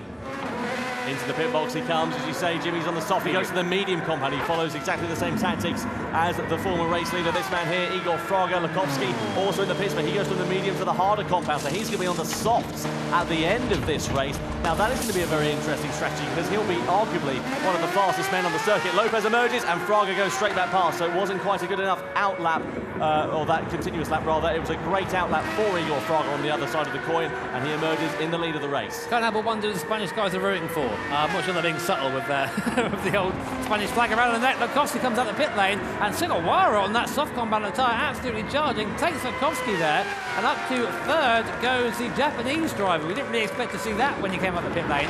I mean, I think fortunately for Lukovsky, that can happen at the right time. He's probably going to get overtaken anyway. That tyre difference is enough to really make the overtaking quite easy for the soft compound runner. But of course, you never like to lose a place. But now he's not having this problem. He won't lose any additional time because Lukovsky's strategy, I think, is to have a fast finish. So just try and keep out of trouble now. So here is a replay. Sugawara. How far back he came from as well. He was side of the pit lane. Closing speed, as you say there, Jimmy, and yep, straight up the inside of Lukovsky and sent it up the inside and into that podium position for Sugawara. So doing a really good job. He's on the faster compound of tyres by a significant margin. Sugawara on the softs, Lukovsky on the harder compound. So he is going to be a lot slower, as we said, in this mid-stage of the race, but he'll be on the soft compound at the end of this race. Now, is that going to be a strategy that pays dividends for the Australian driver, or will it be one that doesn't work out for him? Let's keep an eye on things, see how they go. Ryan de Roos, meanwhile, he's had a quiet race so far, but he's in 5th position. He's doing great things as well in terms of closing the gap to Lukovsky. Soft compound of tyres for the Frenchman, so you would expect that to be the case. Let's see how fast he can close up on Lukovsky, or when he will find his way past.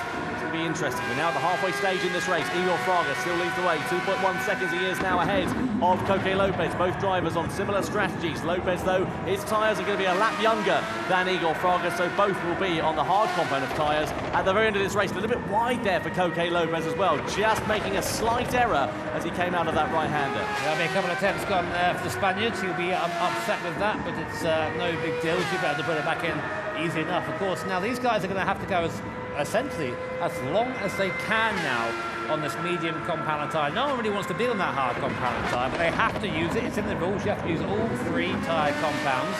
And Fraga and Lopez are current leaders on track. Still have the hard compound yet to run. Meanwhile, behind them, Sugawara on the soft compound is starting to catch him slightly, but he'll have to pit in fairly soon. The soft compound doesn't last too long before it starts falling off. And then in 4th is Koji Lukovsky. Now, he's on a bit of a opposite strategy, really, to the guys in the front. So right now, he's going to be slower. He's dropped off. I mean, really, he's about, using my terrible math skills, about 10 seconds, 9 seconds off the leader right now is Lukovsky. But he'll have a fast finish on that soft compound tyre, so may even pull that back, but that remains to be seen. So here is Sugawara, the man on the move at the moment and about to set one of the fastest laps, in fact the fastest lap of the race, to 1 minute 25.137. Very impressive lap time there from the Japanese driver. So he is fast on that soft compound of tyres and is closing that gap down to the 2 leaders of this race as things stand. Through the left-hander we go, then in towards the right. Fraga doing a really good job of keeping that gap at a constant to Koke Lopez. Now just under 2 seconds it dips for the first time in a very long while. You can see there Cody Lukovsky meanwhile is losing time at the moment, hand over fist, as Ryan de Roos behind is on the softer compound of tyres, and this could really disrupt Lukovsky's race if de Roos is able to find his way past. Let's see what will happen though. Getting close is one thing, as we know, but getting past is quite another. Luckily, in these cars, it's quite a big slipstream effect. So if you get up behind the car in front, it's quite easy just to tuck in behind them, use the toe, and drop by. Of course, cars with more aero kind of punch, or they disturb the air more, so to speak, than the kind of conventional saloon car. So following one of these cars is it's worth a lot of speed down the straight. So there you go. There is the gap visually then. So you have Fraga, Lopez, Sugawara, who is just putting onto the back of these guys on that soft compound of tyre. Now, what Sugawara really needs to do is get ahead of these guys and disturb them a little bit. Just maybe force them into a mistake. Don't think too much about lap time. Just get them disturbed, because at the moment they're on a great strategy. Sugawara is kind of the one who's going to be off strategy. He's going to be going onto the hard tyre at the end. So he needs to really get up there, get in there, and just mix it up a bit, really. Absolutely. Ryan DeRouche, meanwhile, has called it quits on that soft compound of tyres. He goes into the pit lane for a set of new boots. His final pit stop in this race, it will be a medium set of tyres on board his Red Bull X 2019.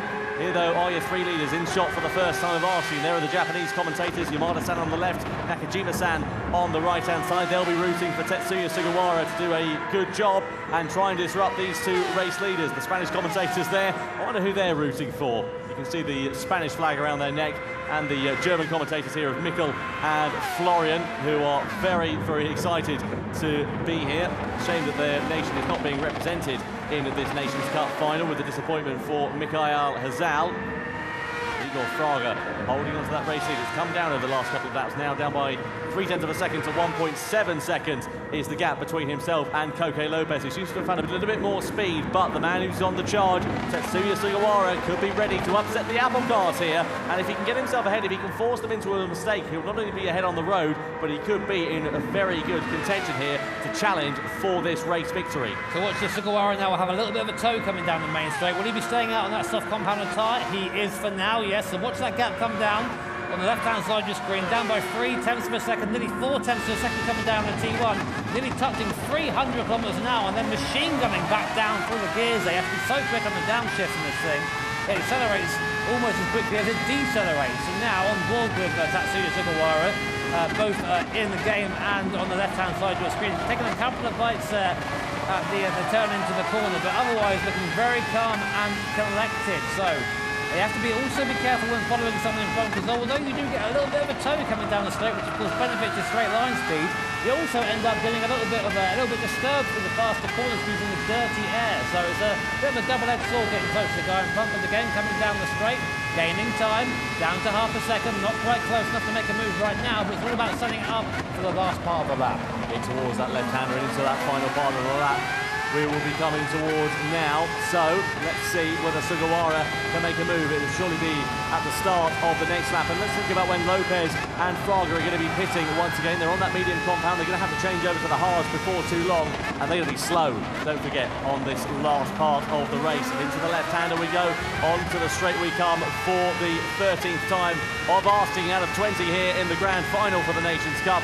Through the right-hander kink and onto that start-finish straight, and surely Sugawara is going to have the slipstream. I don't know if he's going to be close enough though. He's in the slipstream with Lopez. Lopez defends his line, but surely Sugawara is going to think about it. He's very close indeed. He's closer than he's been. He dives towards the inside, but Lopez shuts the door on him. He doesn't allow an opportunity as Lakovsky and Mangano pit. Not quite close enough. I mean, he was almost there, but I think what he's trying to do there is just say, hey, look behind you, you know, just try and distract him a little bit as opposed to actually go for the move seriously. Fraga had a terrible first sector. The gap now down between the top three, down to a second, and Sugawara now looking very, very handy in this. Now, if you are Sugawara, what you want to do now is go as long as you can, if it's possible. Try and match these guys on the medium. Keep that soft tyre alive for as long as possible, and then go on to the hard at the end, because that way it's an equal playing field. Here we go, then coming the hill. Lopez now looking to the outside of Igor Fraga, who goes defensive, looks around the outside. The top two are now side by side. Fraga keeps the position on the defensive one on the inside, but that allows Sugawara behind to get even closer. So now this battle for first has come alive with what seems to be a mistake for Fraga in the first part of a lap. So this is very close indeed. So the top three leaders in this race at the moment are running nearly nose to tail. You can see Igor Fraga there. His characteristically smooth driving style is helping him out here, but that gap, as you said, Jimmy, came down quite significantly over the last lap or so. He's building it up again as Koke Lopez had a little bit of a slide going out of that penultimate corner, and you can see Sugawara is going to be challenging against Koke Lopez for second position. He's in the slipstream. We're going to go over the brow of the hill through that left-handed kink, and surely Sugawara is going to look to the inside, but again, not close enough. Doesn't even think about chancing a move there against these drivers. I think are gone on that now, Tom. I think he's now really starting to struggle get those tyres working the way he wants them to, so he's just trying to stay behind Lopez. I say that, he chucks it up the inside. Maybe I should just quit this whole commentary gig, Tom. There he goes, but now they're side by side. Lopez fighting back there. Sugawara is forced off into the grass. These things really don't like the grass, I can tell you that now. And I thought that was a move made there, but I think that really caught Lopez by surprise. Sugawara just kind of just chucked it into the corner. The door was open, he walked through it, but then Lopez forced him out wide on exit and defended the position, which luckily for Igor Fraga has given him a bit of a breather. Hard but fair defending there from Koke Lopez, exactly what he needed to do, exactly what he wanted to do. And as you said, Christmas coming early there for Igor Fraga, just allowing him a little bit more breathing space out in front in the lead of this race. Now, when are Fraga and Lopez going to pit? Are they going to go for the same strategy? Are they going to pit on the same lap?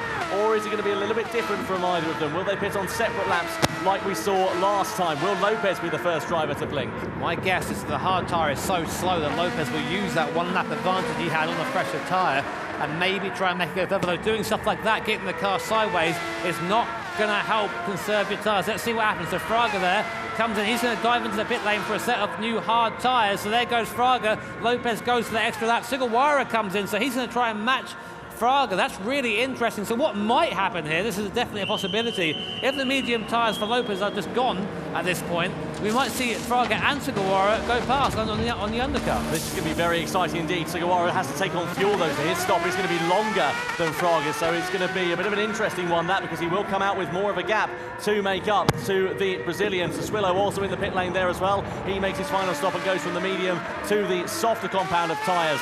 Meanwhile, Matt Simmons also in the box from the hard to the softer compound at the end of this race. Let's see what their pace is going to be like and see what charging they're going to be able to do. Koke Lopez, though, needs the lap of his life at this stage. He's got a 17-second advantage over Igor Fraga. That's not going to be enough to have a pit stop in hand. There is Fraga, back out on track, back out on the harder compound of tyres. The advantage that he will have on this harder compound of tyres, the only advantage that he will have, is he'll have one more lap of experience of understanding that car and a lap of heat in those tyres as well. He won't have to spend a few corners getting it up to temperature like Koke Lopez will. So, through the left-hander we go, down in towards this final corner on the lap, penultimate corner on the lap, and then into the final right-handed kick. So surely this is when Lopez is going to pit. He's going to have to. Those tyres are going to be second-hand at the moment. Lopez coming out through that final corner now, and surely he will be going into the pit lane for his final stop, and indeed he does. So Lopez into the box for the last time onto the hard compound of tyres. So here it is, the decider. Who will come out in first position? There'll be a little bit of fuel going on board there, I think, for Koke Lopez as well.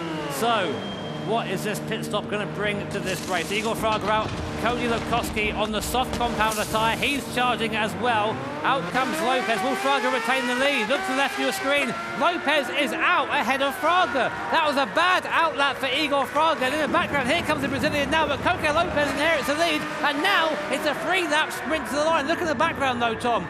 Lukowski on the soft compounder tyre is only 4 seconds behind this. And I tell you what though, Sugawara has lost out massively here, having to take fuel on board in his final stop, Jimmy. He was battling potentially for the race lead a couple of laps ago, but Lukowski and De Roos, who are on the soft and medium of compounded tyres respectively, have managed to leapfrog the Japanese driver. And look at the Spanish commentators of Ricardo and Alberto here. They are full of passion and full of vigour for the man who is leading the race, of Koke Lopez. Now it is a head-to-head scrap right to the checkered flag for the race lead, and of course crucially the place in the grand final in November for the Gran Turismo World Tour. Tell you what, we said it earlier, Koke Lopez, one to watch, and now he is only 2.5 laps away for taking a win here at the Nürburgring. But in his mirrors, big in his mirrors, is last year's Nations Cup champion Igor Fraga, real-life F3 driver. You can see him on the left-hand side of your screen there, looking relatively calm, but definitely doesn't feel like it at the moment, I'm sure. Runs it a bit wide there, actually, on the exit. A little bit of pressure. Igor's coming under, and the gap now at about a second. We've had a little bit of slipstream down the straight here, but not enough to challenge into T1. Meanwhile, Cody, that gap has come down by 2 seconds on that lap alone, so this is going to turn into a 3-way scrap for the win here. Look, he's back in the background. Look how close he is now. Here we go, Tom. Another race coming down to the wire. 2.5 seconds is the gap to Igor Fraga from Cody Lukowski. So let's see what he'll be able to do. He's going to have a good pace advantage. Did you say there, Jimmy? It's about 0.7 of a second a lap, if not a little bit more, for the Australian driver. Lopez leading the way. It's about 1.5 seconds, in fact, is the gap between those compound of tyres from the hard to the soft. So surely Lukowski is going to be in the pound seats here in these last 2 laps laps of racing in the grand final at the Nürburgring, being held here at the Sardinia road course. So Fraga versus Lopez is what we thought we'd see to the checkered flag, but Lekowski has cut that gap down by 1 second over the last couple of corners in this first sector alone. You see Lopez weaving from side to side, just trying to break the toe to Igor Fraga. That's pretty much what happens here. These cars are really effective in the toe, and now Igor is right on the back of Coque Lopez, and again in the background, Cody's getting ever closer. So now coming down to the hairpin, a great spot to overtake if you fancy it, but Fraga there actually chooses to drop away a little bit, and Lekowski pushing a bit too hard in the background and clouting the barrier. Didn't slow him down too much, but there's always a risk of getting a penalty. He'll live to fight another day, Will Lekowski. He's got such a pace advantage, now down to under a second for the first time to the race leaders. So this three-way scrap is going to get very exciting indeed. Lopez tries to duck and dummy himself into the pit lane as Fraga comes over the timing line just behind Coque Lopez. And the thing is as well, whilst these two are scrapping, it's not going to help Cody Lekowski in any way, shape or form. Sorry, it is going to help Cody Lekowski in every single way, shape and form, because it's going to allow him to close up even further. There is Coque Lopez. There are the Brazilian commentators. Lucas Ordonez in the middle of your picture there as well. Ryan Derouche, meanwhile, and Giorgio Mangano battling for position, and Derouche is ahead of Mangano as things stand at the moment, but Sugawara is also very close behind the Italian for the top 5 position. Now Lopez on the defensive. He needs to defend with every fibre in his body. He's running a little bit wide. He's exceeding track limits ever so slightly and trying to make his Red Bull X 2019 as wide as he possibly can. So Lopez there in the race lead. Fraga just less than 0.3 of a second behind. Lekowski in 3rd position. This is so close, and we're on the penultimate lap of racing here at the Sardinia road course. It is going to go down to the wire, you can guarantee it. Yeah, absolutely right. So through the left-hander we go then, and in towards the final couple of corners. Here comes Zakowski. He has a sneaky look up the inside of Fraga. They're side by side. He's up the inside. He's pushing him wide. And Lekowski gets into 2nd position. He's ahead of Igor Fraga as we come onto the final lap of racing here. And Fraga immediately darts back into the slipstream. He wants to try and get himself back ahead of Lekowski with any opportunity. But Lekowski will not want to take this line down. He'll want to get himself ahead of the race leader, Coque Lopez, onto the final lap of racing. Lekowski's a bit wide though. Oh, it nearly cost him a little bit of time there. Yes, Lekowski there, right on the back of Coque Lopez. Igor Fraga, though, demoted to 3rd position. Now, what can Lekowski do on these soft compounder tyres? Coque Lopez is going to have it all to do now. He has the tyre disadvantage. He has Lekowski, a charging Cody Lekowski right up his rear wing, and we know how effective the Australian driver can be now. Coming on to the second to back straight, who have a toe up here. Coque Lopez will likely go defensive to the inside, try and break the toe. No, not quite close enough for now, and it's all going to be all down to the wire. 3 to the line, Tom. So then, in towards the final sector we go for the last time of asking. Lopez very defensive. Lekowski has to try and invent something. He's so close, they're running nose to tail. Lekowski nearly spins. He loses out. Will he be able to try and invent something into these final couple of corners? It's going to be Lopez and Fraga then to the line. Through the left-hander we go, and it's going to be absolutely amazing. What a Nations Cup final we have. Lopez defensive. Fraga tries the long way round. Lekowski into the back of Lopez. Big drama, and Fraga and Lekowski go to the line. So close between them, and Fraga through the right-handed kick. Surely he's got this one. Igor Fraga wins the Nations Cup final. Over the line he comes. Fraga is on top. A brilliant race from the Brazilian driver. Lekowski in 2nd, Derouche in 3rd. But the results, I can tell you, are under investigation following that race. Well, big drama right in the final corner. Gran Turismo Sport never disappoints. The World Tour 2 does not disappoint here, Jimmy. That was absolutely insane in every sense of the word. I mean, you can see the reaction of Coque Lopez there, and you know what? I think Igor spun Lekowski. I think he drove him to the back of the map, but I also think that Coque Lopez held them up on the apex. He just didn't accelerate, so Lekowski had nowhere to go. Fraga kind of drove through him, and as you can probably guess, under investigation. Yeah, as you say there, Jimmy, the results under investigation, and I'm just about getting my voice back from what was a frantic final couple of corners. You can see there Fraga just hugging his fellow competitors and celebrating what he thinks at the moment is a win, but this is the second time in as many evenings as we've had race results under investigation after the final here, Jimmy. I want to see another replay of that incident there, because I tell you what, it was very, very close to call, wasn't it? And you think Igor Fraga was at fault, and, well, it was so action-packed that I'd like to see another look at it, maybe from another angle, and see exactly what happened, and see whether we will be able to piece together exactly who was to blame for that incident. But it could be set to change. The race results under investigation. Coque Lopez there. Well, you can see the frustration really on his body language as he remonstrates with his fellow competitors. Meanwhile, we've got a Spaniard, of course, who is hoping to take the victory. We've also got a Spaniard in our commentary position and a Portuguese driver. So let's get the opinions of our commentators. We've got Gonzalo Gomez and also Alberto Perez here in our GT desk. First of all, Gonzalo, well, that was a very, very hectic race, wasn't it? What are your thoughts on that last lap? I mean, this is amazing. This is like proper racing. This is the best racing in the world. I mean, everyone here was looking at this is like crazy. It was crazy. I mean, I lost my voice. So did I. Literally.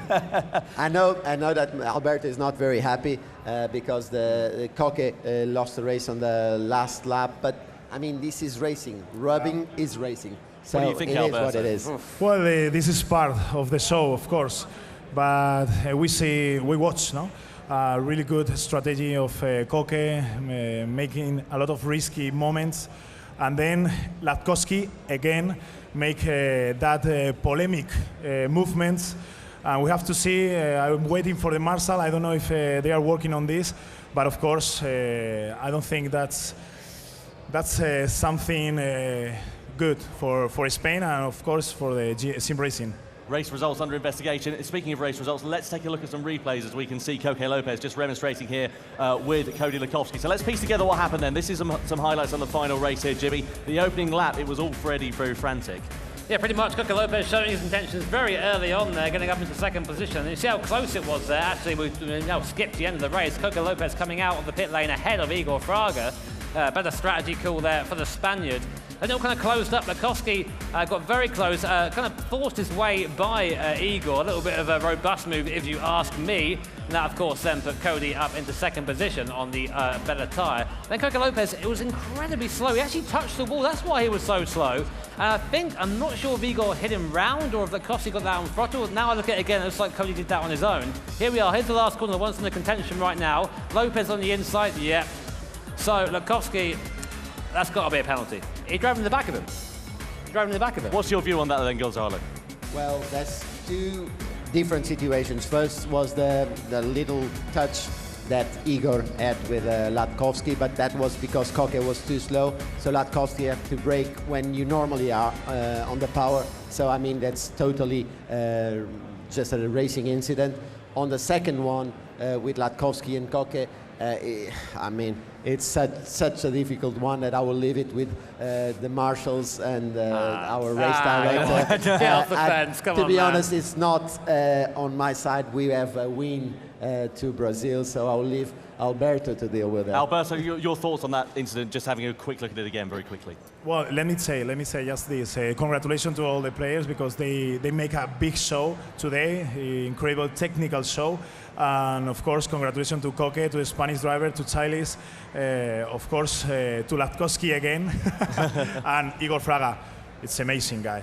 Yeah, really is very impressive. So those race results still under investigation as things stand, but there was a very impressive race on another side of a coin for Tetsuya Sugawara. Let's have a look at some highlights from him, shall we? Over the course of this evening here in the Nations Cup, he fought his way up through in semi-final B, and this was a very defining incident here between himself and Andrew Brooks in that last corner of semi-final B at Goodwood, Jimmy. Yeah, I mean, difficult one to call that one. Andrew Brooks, of course, coming off the bad side there. Sugawara in fifth position. Then, of course, went through to the Repechage event where he was in all sorts of bother. Nico Rubelai here going side by side. They were side by side for pretty much the entirety of that lap, actually. Sugawara finally coming out on the win. Well, let's have a look and see what our commentators think of it. Alberto, what are your thoughts on Sugawara's driving here? It's really impressive to see. Well, we saw the face of Nico so injured, no? He's so clean racer, and of course in that moment he couldn't make nothing, you know, with the weather, with that kind of weather, the mistakes is there. and of course it's a bad movement for him. Very, very impressive result, though, for Sugawara. This was in the grand final, you can see. Didn't really go his way here, Gonzalo, but nonetheless, he's put in a very good performance here tonight. Yeah, amazing. The speed that he showed on this final race was just like outstanding. I mean, we were so worried about it, and it was just like a strategy that took place in the last stint. So he took a little bit more on the change of the tire change. So we were kind of breathing a bit and thinking, okay, well, at least this is one less competitor to fight with Igor to the final. But I mean, the speed that he showed was just amazing. It really was very, very impressive. So we can now tell you that we've got final results on screen, and here are the final race results. So Igor Fraga does take victory here in the Nations Cup tonight. He was given a 1-second penalty. Cody Lukovsky there, though, in second position. Well, where is Coque Lopez, you might be asking? He finished on the podium, didn't he not? Well, actually, he finishes down in sixth position, having been given a 5-second time penalty at the end of that race. So your podium in the Nations Cup final is Fraga, Lukovsky and Ryan DeRouche there. Jimmy, what are your thoughts on that? What do you think about the steward's judgment there? Oh, tricky one, that one, isn't it? I mean, what do you think of your boy down in sixth position? What do you want me to say? Come on. From first to sixth, I'm not going to say nothing good, so I'm sorry. I prefer not to answer that. What about yourself then, Gonzalo? I mean, interesting race, stewards judging that call. Do you think it was the right decisions they made? I think this is a lesson learned, and this is what makes us as like fans, as people that are involved in this sport, to love this so much. Because it's exactly like real racing. We're not going to enjoy all decisions from the marshals. Some are good, some are bad. We'll have happy faces here, we'll have unhappy faces as well. So it's part of the game, and this is exactly what makes us love this so much. It really, really is. And Jimmy, what a great evening it's been with Nations Cup. We always love seeing these drivers. Of course, in the manufacturer series, it's normally a team effort, drivers working with one another. Here, it's every man for themselves, isn't it? Yeah, a bit of a selfish race in comparison. But racing is a selfish act. You don't go out to benefit anyone else, do you? Otherwise, you're in it for the wrong reason. And again, Cody Lukovsky, showing that he has the speed, got a little bit physical towards the end. I mean, for everyone there. What do you think on Cody and Fraga? We had Cody overtake Fraga, a little bit of a biff on the way through there. Do you think that was a fair move? I mean, I think it was racing. Racing is rubbing, rubbing is racing, so it's part of the game. I think they were quite fair, to be honest, and quite, the fair play was there. Even when Igor touched the backhand of the Latkovsky, it's part of racing. All of us that were involved in this know that sometimes if you break halfway through the corner, you're not going to break, you will not have time to break. So it was a fair play from both of them. The last one it is what it is, but I mean, everything was good today. This was an amazing show. Worked out in the end, didn't it? This was an amazing show. Well done. Thank you very much, Gonzalo. Thank you very much, Alberto, for your judgments and thoughts here tonight. Anyway, it is time then for our podium here at the GT World Tour for the Nations Cup then. Are we ready to welcome on our third place finisher in the Nations Cup here at the Gran Turismo World Tour? It's Ryan DeRouche, who finishes in third position and makes his way on to third place in the podium.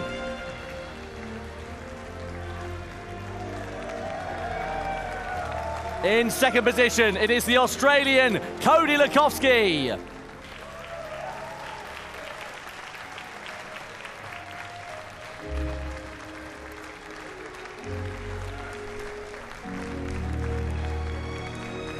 And the winner of the Nations Cup final here at World Tour 2 at the Nürburgring is Igor Fraga.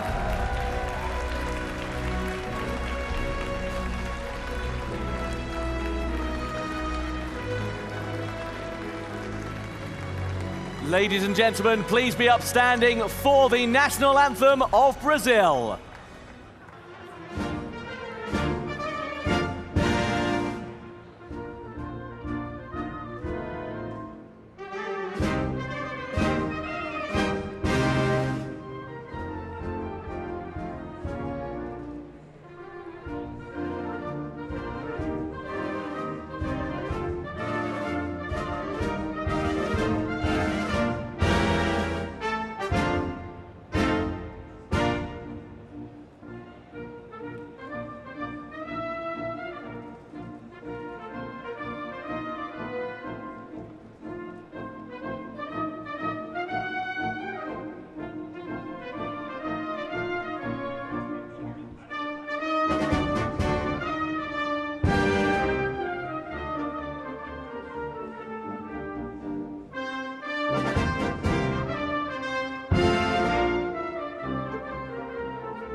Our third place trophy will be presented by Mirko Hansen, the head of organisation for the 24 Hours of Nürburgring, to Ryan de Rouge.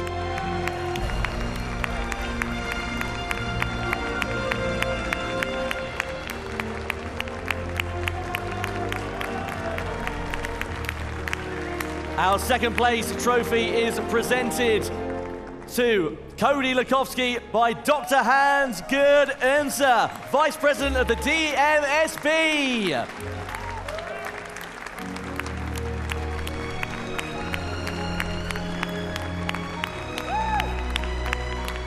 And firstly, our watch is presented to the winner, Igor Fraga, by the founder of the Gran Turismo series, Kazunori Yamauchi.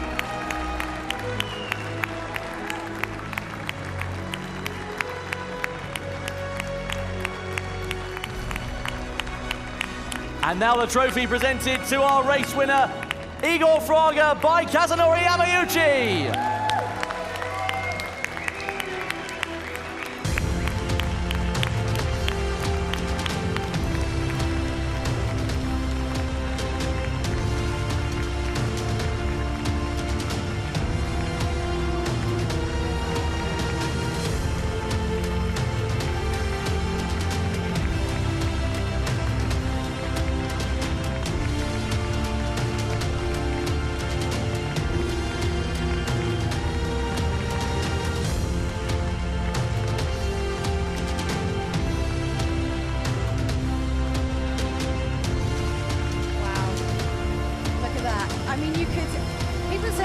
That video games don't mean anything, or they don't have meaning in people's lives in some way, like greater than other sport. It's unbelievable. You just have to look at Igor's face as the Brazilian national anthem was playing. It means everything. Just think of the hours and the time and the dedication it takes to be that good. It's not just picking up a controller. You have to really, really want to win this because it takes up so much of your time. I think it also shows the place that Gran Turismo Esports now has in motorsport as a whole. That is a real life F3 driver on the podium, getting emotional. Yeah. That's what we like to see. It's fantastic. Yeah. Oh, it's just, I think obviously the final race there, again, always, we end up having quite a few shocks. Obviously, Coca Lopez going down to 6th, I don't know, man.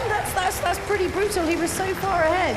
Yeah, it really is. And do you know what? That's the race steward's judgment. That's the final judgment. It can't be appealed after this one. And of course. You know what? I'll be keen to look at another replay of that because we saw a couple of looks at the incident. But you know what? Regardless of what happened, what a fantastic evening it's been here at the Nations Cup. It's been incredible. And of course, Igor obviously was always one to watch.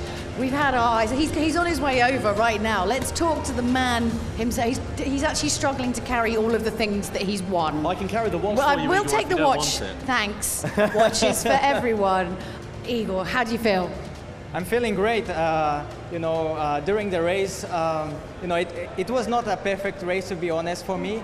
But at the end, there was a lot of battling, and it ended up quite well. So I'm very, very happy. How worried were you about Coca Lopez, being so close to you and pushing on you all the way through? Yeah, I was checking about the fueling of him. I knew that he had less fuel than me, when he pitted at the last time. But so I was trying to save at the very end. But I was not expecting that Cody was coming from behind, and I was actually surprised by that. You should always expect Cody to be right behind you. If anyone's learned anything from both of the manufacturer series and this, it should be that. I was just focusing so much on my front that I forget to look behind. Suddenly, Cody, where is he? He's right here now. Well, I was going to say, Igor, of course, when Cody got by, surely you think, oh no, wait, this is it gone now. What was going through your head at that moment? Are you just completely right, got to get this back, got to try and find a way back through again? Because for me, I just thought, rubbish, done. Yeah, I was trying to stay close because Koke was defending quite aggressive as well. It's the last lap, so of course. it was happened. So I was just trying to stay very close as I could. Even with the hot tire, it was a little bit difficult. But, something can happen at the end. So I was just trying to stay as close as possible. And if I get a chance, I will be just there for it. Definitely. Well, awesome job, man. Thank you. Well done indeed. And It's pretty nice watch not there. bad, We've all eh? got our eye on that. We can look after it if you want, Igor. So any final thoughts you'd like to share with us, Tom? Well, I tell you what, it's just great to have the World Tour back, isn't it? It's been such a brilliant event in every single sense of the word. I mean, we've seen great action in the Manufacturer Series last night, great action here tonight in the Nations Cup, and I tell you what, even though both races went down to post-race investigations, it's been such a fantastic atmosphere with everybody, and it's just brilliant to be back in action. Let's have a big round of applause for our winner of the Nations Cup, Igor Fraga. Thank you so much to everyone at home for joining us and everyone here for joining us. It's been spectacular. We will see you next time in August in New York. Until then, it's goodbye from us.